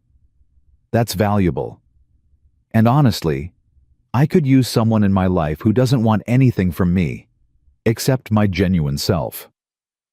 Marcus was quiet for a moment. I need to think about it. I know. Take your time.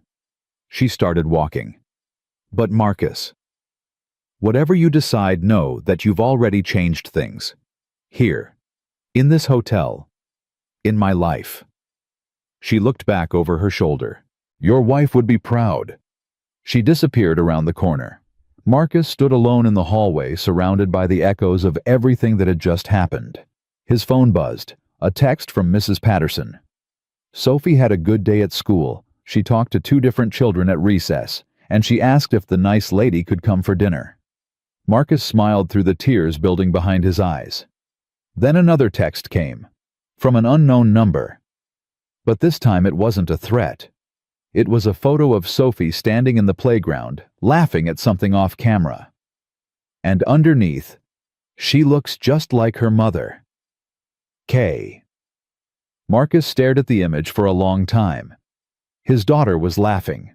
Actually, laughing. The sound he hadn't heard in 2 years.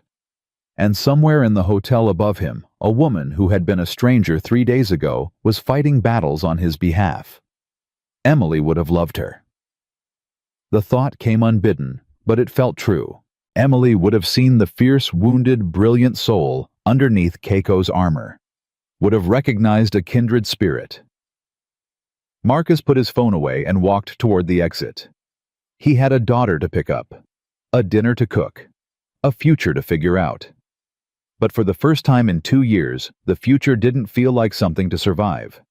It felt like something to live. Sophie was waiting at the door when Marcus arrived, not hiding in her room, not sitting silently on the couch, standing at the door, bouncing slightly on her feet, clutching her stuffed rabbit. Dad. The word hit Marcus like sunlight after years of rain. She hadn't greeted him like that since before Emily died. Hey, sweetheart. He knelt down, opening his arms. She crashed into him, small arms wrapped around his neck, her face pressed against his shoulder. Mrs. Patterson said the nice lady saved you, Sophie whispered. Marcus held her tighter. Something like that. Is she coming for dinner? I don't know, baby. She's very busy. Sophie pulled back, looking at him with Emily's eyes. Can we ask her? Please.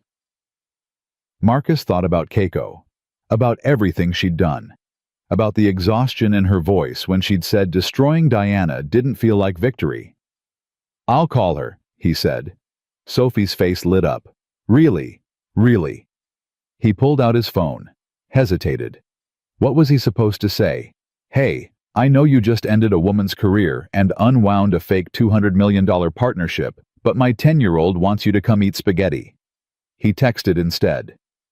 Sophie wants to know if you'd like to come for dinner. Nothing fancy, just us. The reply came faster than he expected. What time? Marcus smiled. 7. He typed back. I'll bring wine and something for Sophie. You don't have to. I want to. See you soon. Marcus put his phone away. Sophie was watching him with an intensity that reminded him so much of Emily it hurt. She's coming, he said. Sophie squealed and ran toward her room. I need to pick a dress. It's just dinner, sweetheart. It's important, she called back. The nice lady is important. Marcus stood in the hallway listening to his daughter rummage through her closet with more energy than she'd shown in months. Emily, he thought. Are you seeing this? The silence that answered felt like a smile. Keiko arrived at exactly 7, carrying a bottle of wine and a small wrapped package. Sophie answered the door before Marcus could reach it. Hi. Sophie's voice was small but clear. I'm Sophie. Keiko knelt down to her level. Hello, Sophie. I'm Keiko. I've heard wonderful things about you. From my dad. From your dad. And from your drawings. Keiko pulled out the package. I brought you something. Sophie unwrapped it carefully. Inside was a small porcelain rabbit hand-painted with delicate cherry blossoms. It's beautiful, Sophie breathed.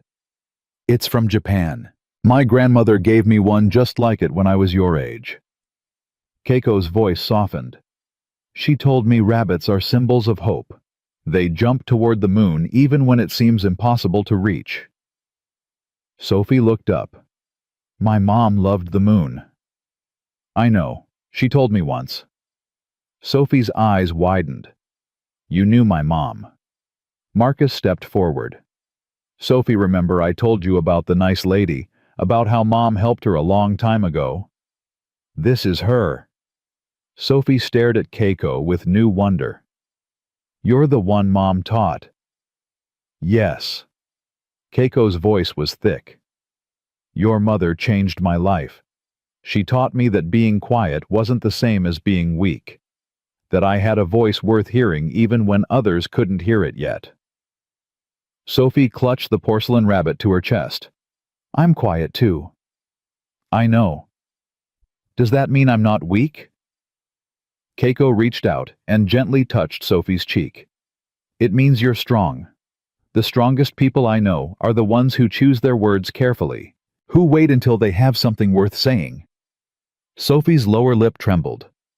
Mom used to say that.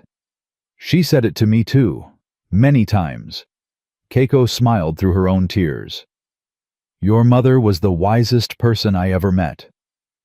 Marcus watched them, his daughter and this woman who had been a stranger days ago, and felt something shift in his chest. Something that had been frozen for 2 years beginning to thaw. Dinner's ready, he said quietly. Whenever you two are. Sophie grabbed Keiko's hand. Come on, Dad made spaghetti. It's not as good as Mom's, but it's okay. Hey, Marcus protested weakly. Sophie grinned at him, actually grinned. It's true, Dad. Keiko laughed. Then I can't wait to try it. Dinner was chaos in the best way. Sophie talked more than she had in months.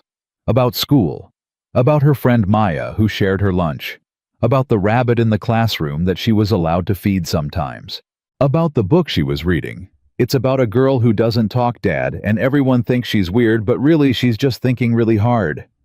Keiko listened to every word like it was important. Because it was. What do you think she's thinking about?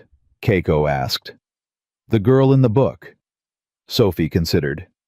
Maybe she's thinking about all the things she wants to say but can't figure out how. That makes sense?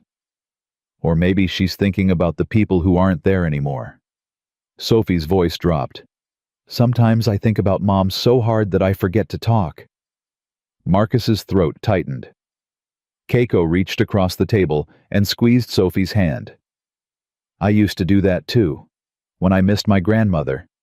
I'd think about her so much that the words got stuck. How did you unstick them? Someone helped me. Keiko glanced at Marcus. Someone patient. Someone who didn't rush me or tell me I was wrong for being quiet. They just waited until I was ready. Like Dad? Yes, like your dad. Sophie looked between them. Are you friends now? Marcus and Keiko exchanged a glance. Something passed between them, an acknowledgement of how strange and beautiful this all was. Yes, Keiko said. We're friends. Good. Sophie nodded firmly. Dad needs more friends. He only talks to Mrs. Patterson, and she mostly talks about her cats. Marcus laughed. Actually laughed. It felt foreign in his chest, like a muscle he'd forgotten how to use. Thank you for the endorsement, sweetheart. You're welcome. Sophie turned back to Keiko. Will you come back after dinner? Another day. Keiko's eyes glistened. If your dad says it's okay. Sophie looked at Marcus with an expression that was pure Emily, stubborn, hopeful, absolutely certain of what she wanted. Dad, say it's okay. Marcus smiled. It's okay. Sophie pumped her fist. Yes. After dinner, Sophie insisted on showing Keiko her room. Her drawings, her collection of rocks from the park, the box where she kept Emily's things, a scarf, a pair of earrings, a pressed flower from their wedding. Marcus stood in the doorway watching. This is Mom's special box, Sophie explained, opening it carefully. Dad says I can keep it forever. Keiko knelt beside her. What's this? She pointed to a small folded paper. Mom's letter. Sophie's voice dropped to a whisper. She wrote it before she got sick. Dad gave it to me after. What does it say? Sophie hesitated. Then slowly she unfolded the paper. Dear Sophie. She read, her voice trembling slightly. If you're reading this, I've gone somewhere I can't come back from. But I want you to know that I'm not really gone. I'm in every flower you smell, every song you hear, every kind word someone says to you. I'm in your heart, baby, and I'll never leave. Marcus closed his eyes. He'd read that letter 100 times, heard it 100 more in his dreams. But hearing it in Sophie's voice, strong, clear, present, made it new again. She sounds wonderful, Keiko whispered. She was. Sophie folded the letter carefully. Dad cries when he reads it. That's because he loved her very much. Do you think he'll ever stop being sad? Keiko looked up at Marcus, still standing in the doorway. I think, she said slowly, that being sad and being happy can happen at the same time. You can miss someone forever and still find joy. That's not forgetting them, that's honoring them. Sophie considered this. Mom would want Dad to be happy. Yes, I think she would. She would want him to have friends. Sophie looked at Keiko with sudden intensity. Good friends, who make him laugh. Marcus coughed. Okay, sweetheart, I think it's time for bed. But Dad... Bed. Keiko will still be here in the morning. Sophie's eyes went wide. She's staying. Marcus's face reddened. I didn't mean, I just meant... Keiko laughed softly. How about this? I'll come back tomorrow for breakfast. How does that sound? Sophie bounced on her feet. Pancakes. Your dad's pancakes. They're not as good as Mom's, Sophie said seriously. So I've heard. But they're okay. Then I look forward to okay pancakes. Keiko stood and offered Sophie her hand. It was an honor to meet you, Sophie. Truly. Sophie shook her hand with grave formality. It was an honor to meet you too. Thank you for the rabbit. Thank you for sharing your mother with me. Sophie hugged her sudden fierce without warning. Keiko held her close, and Marcus saw her shoulders shake just slightly. Good night, Sophie. Keiko whispered. Good night, nice lady. Sophie pulled back. I mean Keiko. Nice lady is fine. Keiko wiped her eyes. I like it. After Sophie was in bed, Marcus and Keiko sat on the small balcony with the wine she'd brought. The city hummed below them, distant and indifferent to the small miracles happening in this apartment. She's remarkable, Keiko said. Sophie. She gets it from her mother. She gets it from both of you. Keiko swirled her wine. The way she watches people, the way she chooses her words. That's not just Emily, that's you. Marcus shook his head. I'm just trying to keep her afloat. You're doing more than that. Keiko turned to face him. You're showing her how to survive loss without losing herself. That's not nothing, Marcus. That's everything. It doesn't feel like everything. It feels like barely enough. That's how parenting works, I think. She smiled sadly. At least that's what my mother used to say before she left. Marcus looked at her. Your mother left. When I was 12, she couldn't handle my father's expectations, the pressure, The endless performance of being good enough. Keiko's voice was distant. She wrote me a letter too, but it wasn't like Emily's. It was excuses, explanations, reasons why she had to go. I'm sorry. Don't be. It taught me something important. Keiko met his eyes. It taught me that the people who stay are the ones who matter, the ones who show up day after day even when it's hard, even when they don't feel like enough. Like Emily. Like Emily. Like you. She paused. Like I'm trying to be. Marcus was quiet for a long moment. The job offer, he finally said. Is it still real? Yes. What would it actually involve? Keiko set down her wine. I want to create a new division, cultural communication, teaching my executives how to actually listen to people from different backgrounds instead of just expecting everyone to perform American corporate theater. And you want me to run it. I want you to design it, build it from the ground up, use everything you know about silence and communication and the spaces between words. Her voice intensified. Marcus, the business world is broken. Everyone talks, nobody listens. Deals fall apart because executives can't see past their own assumptions. I want to change that, and I think you're the person who can help me. That's a lot of faith in a janitor. That's a lot of faith in a professor who never stopped being brilliant just because he changed uniforms. Marcus stared at the city lights. I'd have to move. Sophie would have to change schools. You wouldn't have to move. I'm expanding our New York office. You could work here in the city, travel occasionally, but nothing that would take you from Sophie for long. And the pay. Keiko named a number. Marcus nearly dropped his wine. That's what you're worth, what your expertise is worth. She smiled. I don't lowball people I respect. I haven't worked in an office in 3 years. You haven't had a title in 3 years. You've never stopped working. Keiko leaned forward. Do you know what I saw when you served that kaiseki dinner? When you handled Diana? When you confronted James? A desperate man trying not to lose everything. A man who never forgot who he was, who used every skill, every instinct, every bit of knowledge he'd accumulated over a lifetime, not for recognition or money, but because it was the right thing to do. Her voice softened. That's rare, Marcus. That's precious. And I want it on my team. Marcus thought about Emily's chair still sitting empty at the kitchen table. About the drawings Sophie made of their family, always 3 figures, one of them in the sky. About the man he used to be and the man he'd become. Can I think about it? He asked. Of course.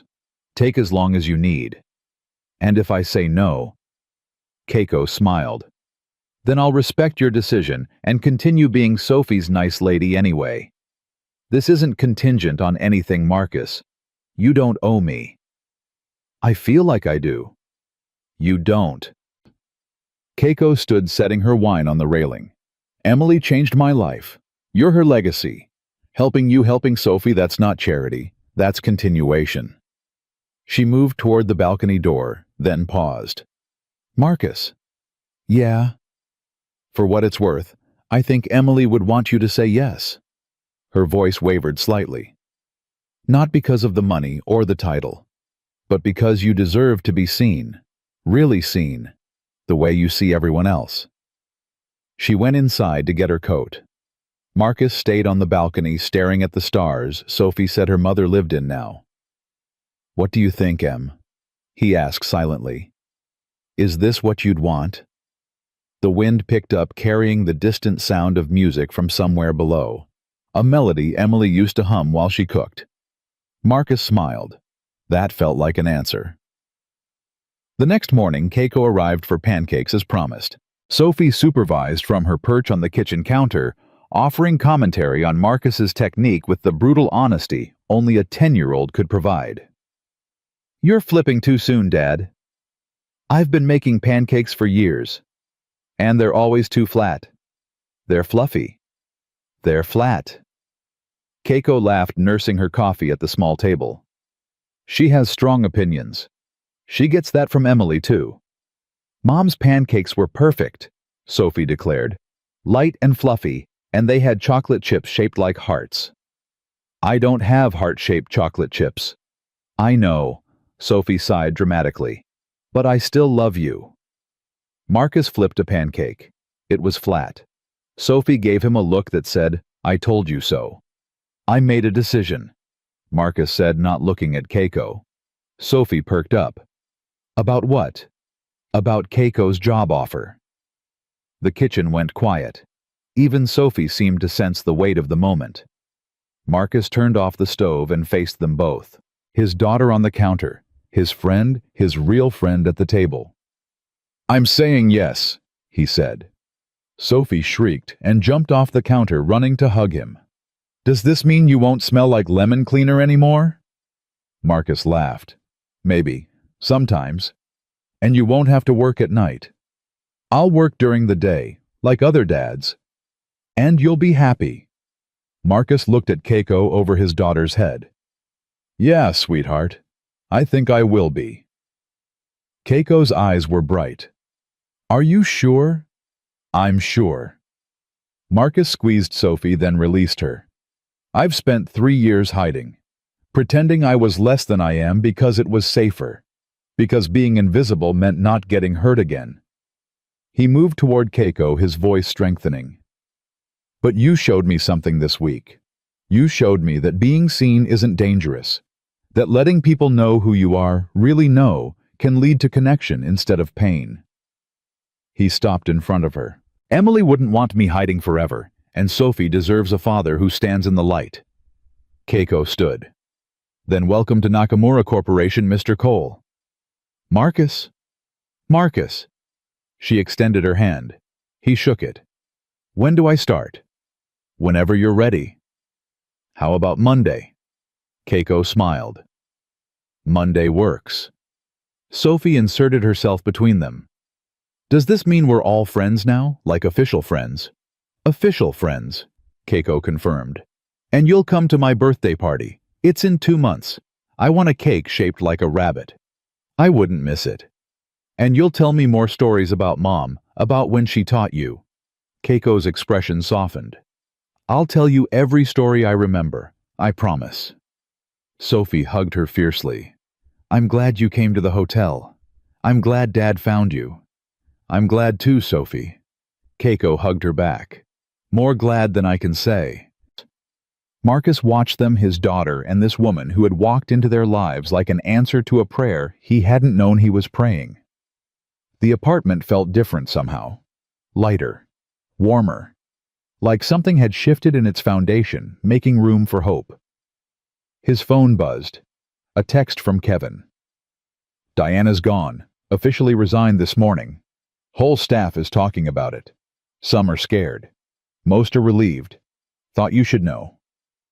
Marcus put the phone away. He'd deal with that world later. Right now, this moment, this impossible, beautiful moment was enough.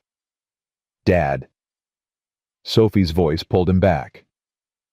Yeah, sweetheart. The pancakes are burning. Marcus spun around. Smoke was rising from the pan on the stove. Damn it! Language, Dad. Keiko laughed as Marcus rushed to salvage what was left of breakfast. Sophie climbed back on her counter perch, offering running commentary on his failures. And for the first time in 2 years, the apartment was filled with noise, with chaos, with life. Emily would have loved this, Marcus thought, as he scraped charred batter into the trash. She would have loved all of it. That evening, after Keiko had gone and Sophie was asleep, Marcus sat at the kitchen table. Emily's chair was across from him. Empty. Always empty. He reached into his pocket and pulled out the letter he'd been carrying for 3 years. The one Emily had written for him, not Sophie. The one he'd never shown anyone. He unfolded it carefully. Read the familiar words. Dear Marcus, if you're reading this, I've left before I was ready. I'm sorry.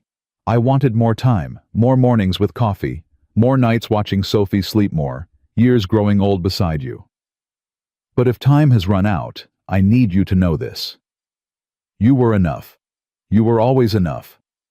Don't spend your life apologizing for who you are or hiding from people who might love you. Our daughter needs to see her father shine. So shine, my love. Shine for both of us. Forever yours, Emily. Marcus folded the letter, pressed it against his heart. I'm trying, Em, he whispered. I'm finally trying. Then he stood, pulled Emily's chair out from the table, and moved it beside his own. Not facing him anymore. Beside him, the way she'd always preferred to sit. Come on, he said to the empty room. Let's see what happens next. The apartment was quiet, but the silence didn't feel lonely anymore. It felt like company. 6 months passed like a river finding its course. Marcus walked into the Nakamura Corporation's New York office on a Monday morning in early spring, carrying coffee and a folder full of notes. The building was all glass and light, nothing like the dim corridors of the Royal Grand, where he'd spent 3 years disappearing into walls. Mr. Cole, the receptionist smiled at him. Ms. Tanaka is waiting in conference room A. Thank you, Sarah. He still wasn't used to it. The greetings, the respect, the way people said his name like it meant something. Keiko was standing by the window when he entered, her phone pressed to her ear. She held up one finger. Give me a minute, and continued her conversation in rapid Japanese. Marcus set down the coffee and spread his notes across the table. 6 months of work. 6 months of designing something that didn't exist before. The Cultural Bridge Initiative. It had started as a simple idea: teach executives to listen instead of just talk. But it had grown into something bigger. Training programs, workshop curricula, partnership agreements with universities in Tokyo, Seoul, Beijing. A whole division dedicated to the principle that understanding mattered more than winning. Keiko ended her call and turned to him. The Tokyo board approved the expansion. Full approval. Full approval. They want to pilot the program in 3 Asian offices by fall. She sat down across from him. You did this, Marcus. You built something that's going to change how we do business across continents. We did this. No. Keiko's voice was firm. I provided resources. You provided vision. Don't minimize what you've accomplished. Marcus looked at his notes. 6 months ago, he'd been mopping floors at 2 in the morning. Now he was reshaping corporate culture for a multinational company. It still feels unreal, he admitted. That's because you spent 3 years convincing yourself you were invisible. Keiko leaned forward. You were never invisible, Marcus. You just forgot that being seen was safe. Sophie helped with that. Sophie helped with everything. Keiko smiled. How is she? She talked to her therapist yesterday. Full session. No prompting needed. Marcus's voice caught. She's telling stories now. About Emily. About things they did together. Things she couldn't say out loud for 2 years. That's wonderful. It is. He paused. She wants to know if you're coming to her birthday party. I told her I would. She wants confirmation. Daily confirmation, apparently. Marcus grinned. You've created a monster. A wonderful monster. Keiko stood, moving toward the window. Marcus, there's something I need to tell you. About the party. What about it? I invited some people, without asking you first. She turned to face him. I should have consulted you. I apologize. Who did you invite? Bernard, from the hotel. Kevin. Some of the staff who supported you during everything with Diana. She hesitated.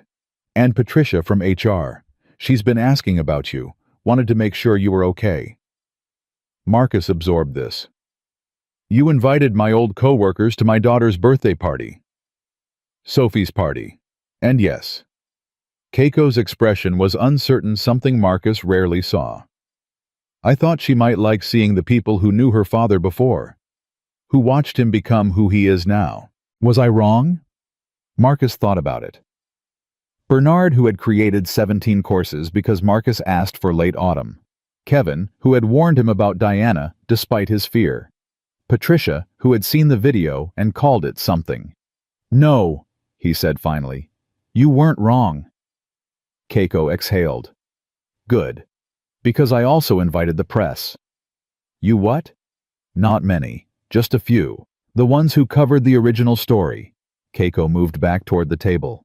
The anniversary is coming up. 1 year since that night in the lobby. People are still talking about it, Marcus. The janitor who spoke Japanese. They want to know what happened next. What happened next is I got a job and my daughter started talking again. That's not news. That's exactly news. Keiko sat down. It's the kind of news people need. Stories about second chances. About people who fell down and got back up. About daughters who found their voices because their fathers refused to give up. Marcus shook his head. This isn't about me. It's Sophie's birthday. It's about all of you. It's about showing the world that kindness has consequences. That one act of compassion can ripple outward in ways we never expect. Keiko's voice softened. Let me tell this story, Marcus. Let me show people what's possible.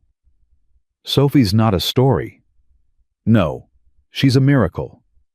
Keiko reached across the table and touched his hand. But miracles should be shared. Otherwise, what's the point? Marcus stared at their hands, his calloused from years of mops and buckets, hers elegant but strong. Fine, he said. But if anyone upsets Sophie, I'm throwing them out personally. Keiko smiled. I would expect nothing less. The birthday party was held in Keiko's garden. Not her office, not a hotel ballroom. Her actual garden behind the modest craftsman-style house she'd shown them months ago.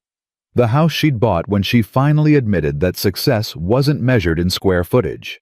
Sophie ran through the grass in a pale pink dress, chasing butterflies that had somehow appeared in the warming spring air. Her laughter echoed off the old trees, bright and uncontained. She's beautiful. Bernard stood beside Marcus, holding a plate of appetizers he'd insisted on making himself. You've done well, Cole. She's done well. I just tried not to get in the way. That's parenting. Bernard smiled. Half the job is knowing when to step back. Marcus watched Sophie stop to examine a flower. She knelt in the grass, studying it with the same intensity Emily used to bring to her crossword puzzles. I never thanked you, Marcus said, for that night, the kaiseki dinner. You did thank me. I mean, really thanked you. You didn't have to extend the menu. You didn't have to make it perfect. You could have just done the minimum and blamed Diana for the chaos. Bernard shrugged. I've been cooking for 30 years. Most of that time I made food for people who didn't taste it, who just wanted something expensive on the plate so they could feel important. He looked at Marcus. That night you asked me what season it was. You asked me to tell a story with food. Do you know how long it had been since someone asked me that? I can guess. Years. Maybe a decade. Bernard's voice roughened. You reminded me why I became a chef. That's worth more than thanks. Sophie spotted them and came running over. Mr. Bernard, did you make cake? I made cake. Bernard knelt to her level, shaped like a rabbit as requested. Sophie's eyes went wide. Really? Would I lie to a birthday girl? She hugged him fiercely. Thank you. Thank you. Thank you.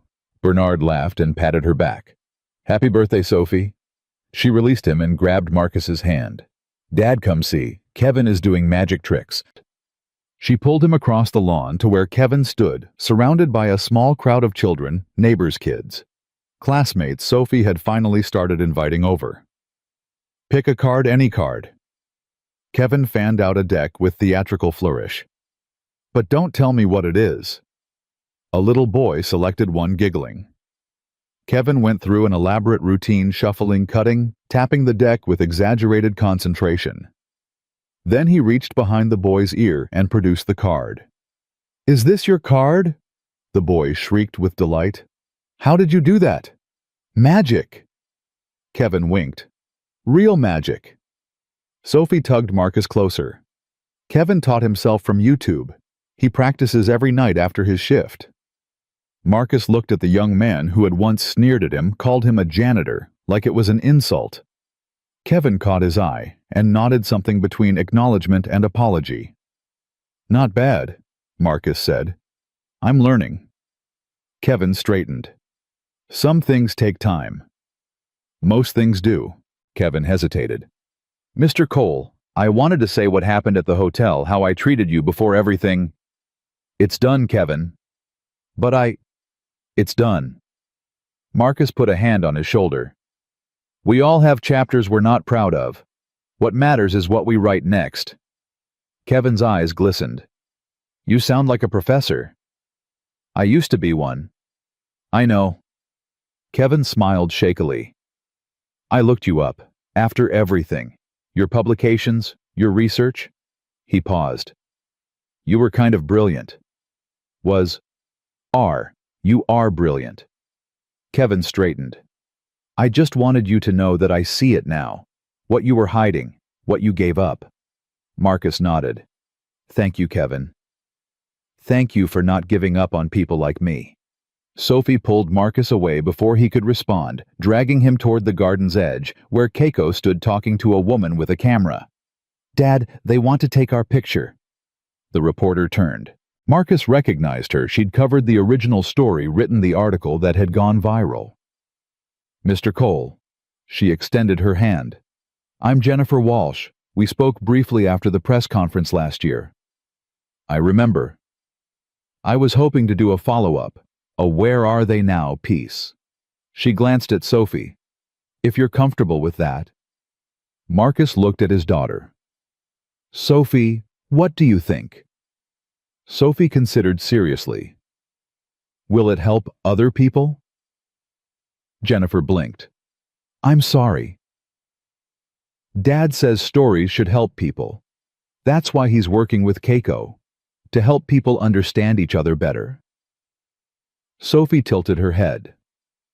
Will your story help people? Jennifer crouched to Sophie's level. I hope so. I want to show people that things can get better. That even when life is really hard, there's hope. Then okay. Sophie nodded. But only if you include the part about the rabbit. The rabbit.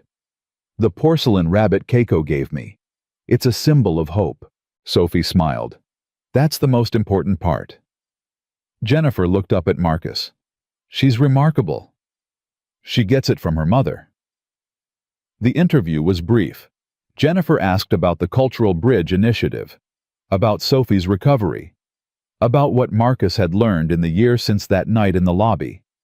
He told her the truth, about hiding, about fear, about the moment he'd decided to step forward instead of staying invisible. What made you do it? Jennifer asked. That night, when everyone else was ready to call security, you offered tea. Why? Marcus thought carefully before answering.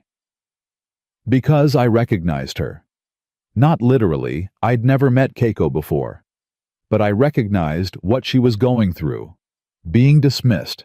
Being seen as less than human because you don't perform the way people expect. He paused. I spent 3 years being invisible. Choosing to disappear because it was safer than being seen and judged. And now I understand that being invisible was its own kind of death. You can't live fully if you're always hiding. You can't connect with people if you're terrified of being known. Jennifer scribbled notes. What would you say to other people who feel invisible, who feel like they've lost themselves? Marcus looked across the garden, at Sophie chasing butterflies, at Bernard arranging food with artistic precision, at Kevin making children laugh, at Keiko watching it all with tears in her eyes. I'd say that you're never as lost as you think you are, that the person you used to be is still in there waiting for permission to come out. His voice strengthened. And I'd say that sometimes the thing that saves you isn't some grand gesture. It's a cup of tea. It's a word spoken in kindness. It's showing up for someone when no one else will. That's beautiful. That's Emily. Marcus smiled. That's what my wife taught me. What she taught everyone she ever met. The interview ended. The cameras were put away, and the party continued as the sun began its slow descent. Sophie found Marcus sitting alone on a bench at the garden's edge, The sounds of laughter and conversation drifted from behind them. "Dad, hey sweetheart." "Having fun." "The best fun." She climbed onto the bench beside him. "This is the best birthday ever. Better than the one where Mom made the castle cake." Sophie was quiet for a moment. Different. Not better. Not worse. Just different. Marcus put his arm around her. "That's very wise." "I've been thinking a lot." Sophie leaned against him. "About Mom. About how she'd feel if she saw all this." "What do you think she'd feel?" "Happy." Sophie's voice was certain. "Happy that you're not sad all the time anymore. Happy that I have so many people who love me." She paused. "Happy that Keiko found us." "You think so?" "I know so." Sophie looked up at him. "Mom used to say that love doesn't run out, that you can love someone new and still love the people who are gone. She said, hearts are like gardens, there's always room for more flowers." Marcus's throat tightened. "She told you that?" "The night before she got sick. I couldn't sleep, and she came into my room and we talked for a long time about all kinds of things." Sophie's voice dropped. "I forgot that conversation for a long time. It was too hard to remember, but lately, it keeps coming back." What else did she say? Sophie thought. She said that you were the bravest person she'd ever met. That you pretended to be ordinary, but you were actually extraordinary. She said she hoped I'd understand that someday. Marcus couldn't speak. "Do you think she was right?" Sophie asked. "Are you extraordinary?" He managed to find his voice. "I think I'm just a man who got lucky. Lucky to have your mom. Lucky to have you. Lucky to have people who believe in me even when I don't believe in myself." That sounds like what Keiko says. "Keiko is pretty smart." Sophie nodded seriously. "I think Mom sent her to us." "You do." "Think about it, Dad. Mom taught Keiko when she was young, and then years later Keiko came to the hotel where you worked. And you helped her, and she helped us." Sophie's eyes were bright. "That's not just luck. That's Mom making sure we'd be okay." Marcus thought about Emily's letter, about the words she'd written before she knew she was running out of time. "Shine, my love. Shine for both of us." "Maybe you're right," he whispered. "I'm always right." Sophie grinned. "I get that from Mom, too." Marcus laughed and pulled her close. "Yes, you do." They sat together watching the sun paint the sky in shades of orange and pink. The party sounds faded into background music. "Dad." "Yeah, sweetheart. Are you going to marry Keiko?" Marcus choked on nothing. "What?" "Are you going to marry her because I think you should?" Sophie's tone was matter-of-fact. "She looks at you the way Mom used to, and you smile more when she's around." "Sophie, it's complicated." "Why is it complicated? You like her. She likes you. She likes me. We all like each other." Sophie shrugged. "That's how families work." "We've only known her for 6 months." "You knew Mom for 6 months before you asked her to marry you." "She told me that story." Marcus didn't have a response. His daughter had somehow accumulated wisdom far beyond her years. "I'm not saying tomorrow," Sophie continued. "I'm just saying you should think about it. Mom would want you to be happy, and Keiko makes you happy." She looked up at him. "Doesn't she?" Marcus thought about Keiko. About the way she'd fought for him without asking for anything in return. About the way she looked at Sophie like she was precious. About the late-night conversations they'd had over the past 6 months, about work, about life, about loss, about hope. "Yes," he admitted, "she does." "Then think about it." Sophie stood up. "Now come on, Mr. Bernard says it's time for cake." She ran back toward the party. Marcus sat for a moment longer watching her go. Then he stood and followed. The rabbit cake was spectacular. Bernard had outdone himself. Layers of white frosting, chocolate ears, a fondant lotus flower nestled beside it, a touch no one had asked for, but everyone understood. Sophie blew out her candles. Everyone cheered. Kevin did another magic trick. Patricia from HR cried quietly in the corner and pretended she wasn't. "Speech," someone called. Sophie climbed onto a chair. "Okay, I have a speech." Marcus started to protest, but Keiko touched his arm. "Let her." Sophie looked out at the gathered crowd. Her voice was small but steady. "When my mom died, I stopped talking. I thought if I was quiet enough, maybe she'd come back. Maybe the world would realize it made a mistake and fix everything." She paused. "But the world doesn't work that way." The garden went silent.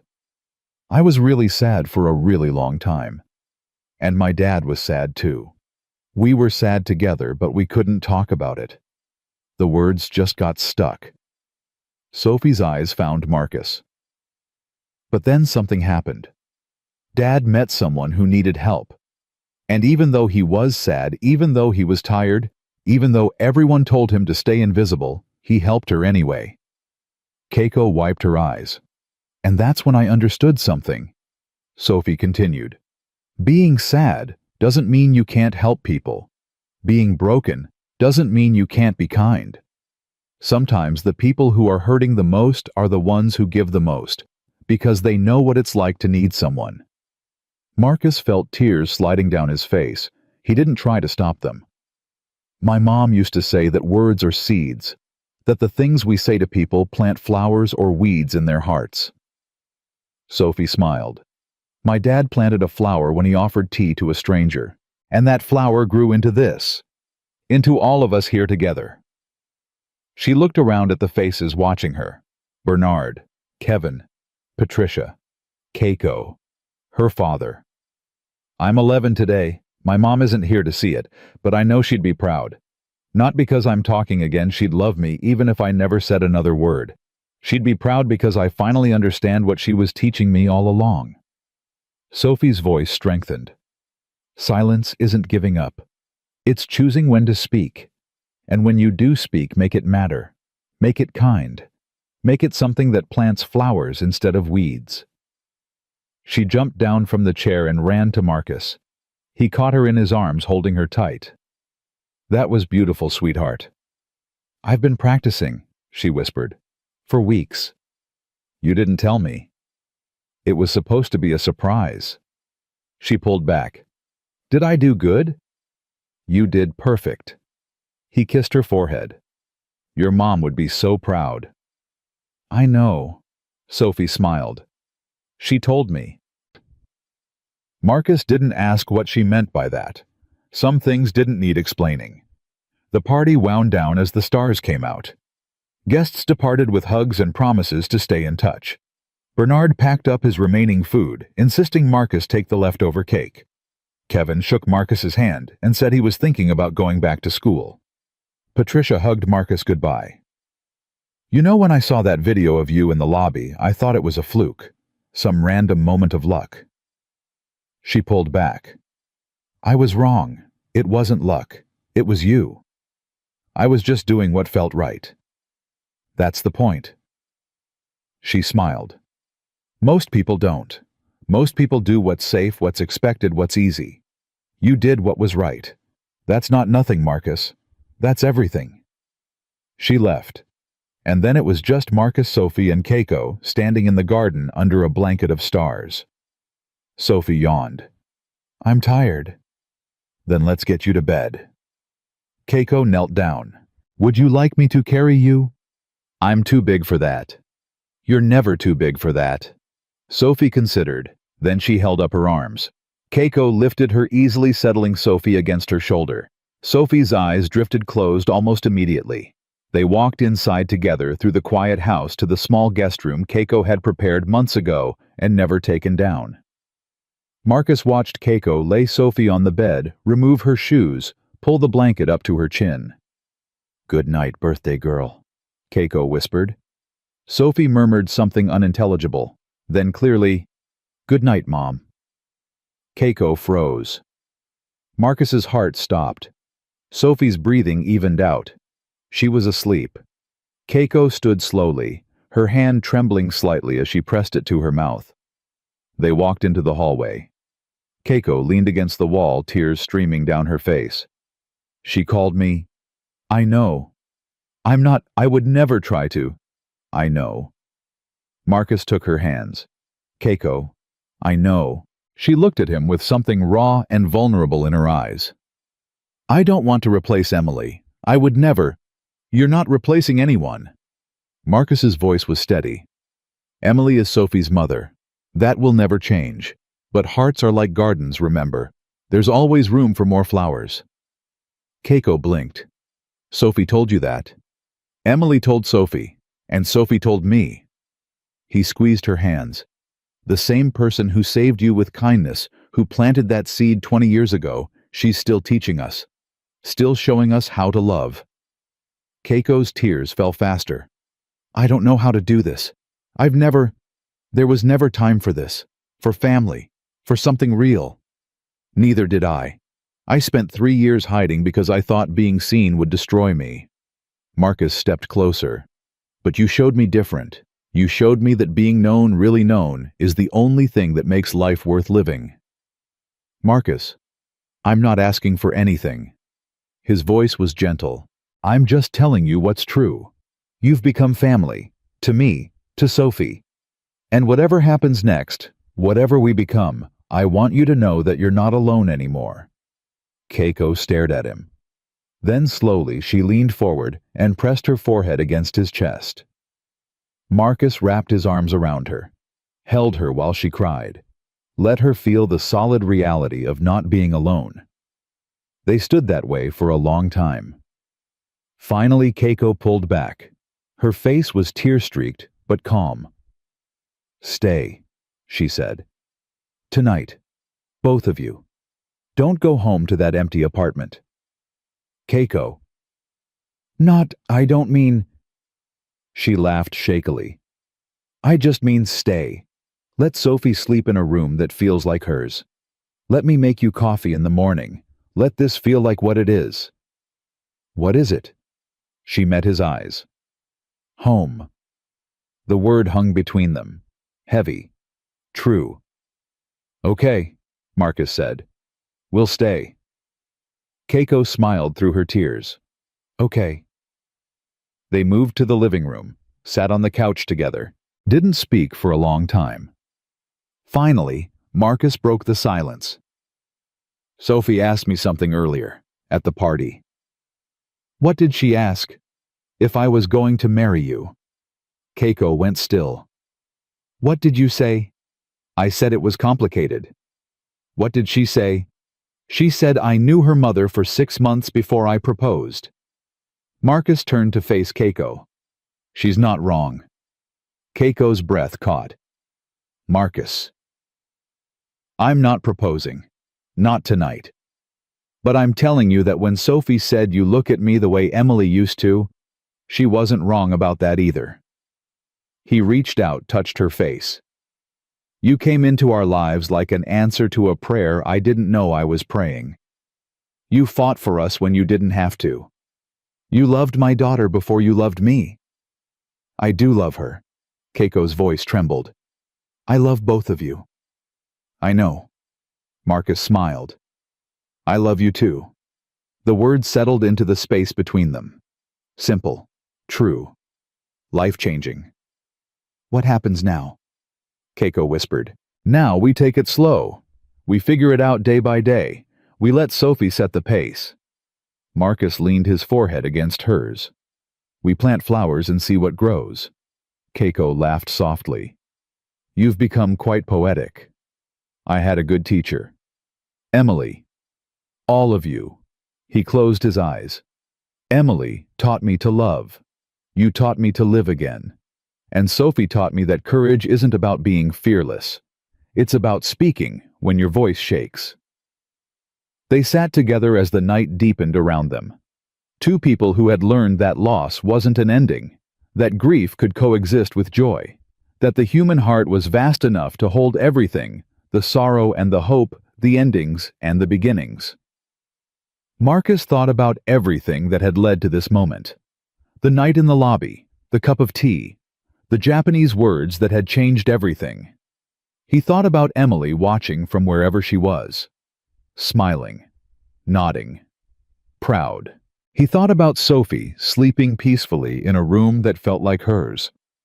And he thought about himself, the man who had hidden for 3 years, the professor who had become a janitor, the invisible man who had finally learned to be seen. He wasn't invisible anymore. He was home. A year later, they stood in the same garden. But this time, there were more people, more flowers, more laughter filling the warm summer air. Sophie, now 12, served as flower girl. She walked down the aisle scattering rose petals with the same seriousness she brought to everything. Complete commitment, absolute focus. Marcus waited at the altar, Bernard standing beside him as best man. Kevin was there too, newly graduated with a hospitality degree, managing his own team at a boutique hotel downtown. And Keiko walked toward him in simple white barefoot, on the grass exactly as she'd wanted. No designer gown, no $1,000 shoes. Just the woman he loved, her feet touching the earth, her eyes locked on his. The ceremony was brief. They'd written their own vows, but most of it was silence, meaningful silence, the kind Emily had taught them both to treasure. When the officiant pronounced them married, Sophie cheered louder than anyone. At the reception, Marcus found a quiet moment to slip away. He walked to the garden's edge to the bench where he'd sat with Sophie a year ago. He pulled out Emily's letter, the one he still carried everywhere. "We did it, Em," he whispered. "We found our way back to the light." He thought he felt something, a warmth on his cheek, like a hand pressed briefly against his skin. Then it was gone. Sophie found him there as she always did. "Dad, they're doing toasts." "I'll be right there." "Are you okay?" Marcus looked at his daughter, at the young woman she was becoming, at the voice she had found strong and clear and utterly her own. "I'm better than okay, sweetheart. I'm grateful." Sophie smiled. "Mom would be happy." "I know. She is happy. I can feel it." Sophie took his hand. "Come on. Keiko's waiting." They walked back to the party together, to the noise and the laughter and the life that had grown from a single act of kindness in a hotel lobby. Marcus looked around at the faces of everyone who had shown up for this moment. Bernard, Kevin, Patricia, colleagues from Nakamura Corporation, friends he'd made in the past year, family that had been chosen, not born. Keiko caught his eye from across the garden. She was laughing at something Bernard said, her face bright with joy. She raised her glass to him. He raised his back. And in that moment, Marcus Cole understood something he'd spent years failing to grasp. That life wasn't about avoiding loss. It wasn't about hiding from pain or playing small to stay safe. It was about showing up day after day with whatever you had left. It was about offering tea to strangers and speaking truth to power. It was about planting flowers in hearts, even when you weren't sure they'd grow. Emily had taught him that. Sophie had reminded him. And Keiko had proved it. He wasn't a janitor anymore. He wasn't invisible. He wasn't running from grief or hiding from the world. He was Marcus Cole, father, husband, teacher, friend. And he was finally fully exactly where he belonged. Some stories end with grand gestures and dramatic revelations. But the truest stories end quietly, with ordinary people discovering extraordinary truths. This story ends with a man standing in a garden, surrounded by love, grateful for every step of the journey that led him here. It ends with a daughter who found her voice, with a woman who learned to be seen, with a promise kept across years and silence, and with a simple truth that echoes louder than any words ever could. That kindness matters. That courage comes in quiet forms. That even in our darkest moments, we are never as lost as we believe. Sometimes all it takes is one person, one act, one cup of tea offered with genuine care. And sometimes that's enough to change everything.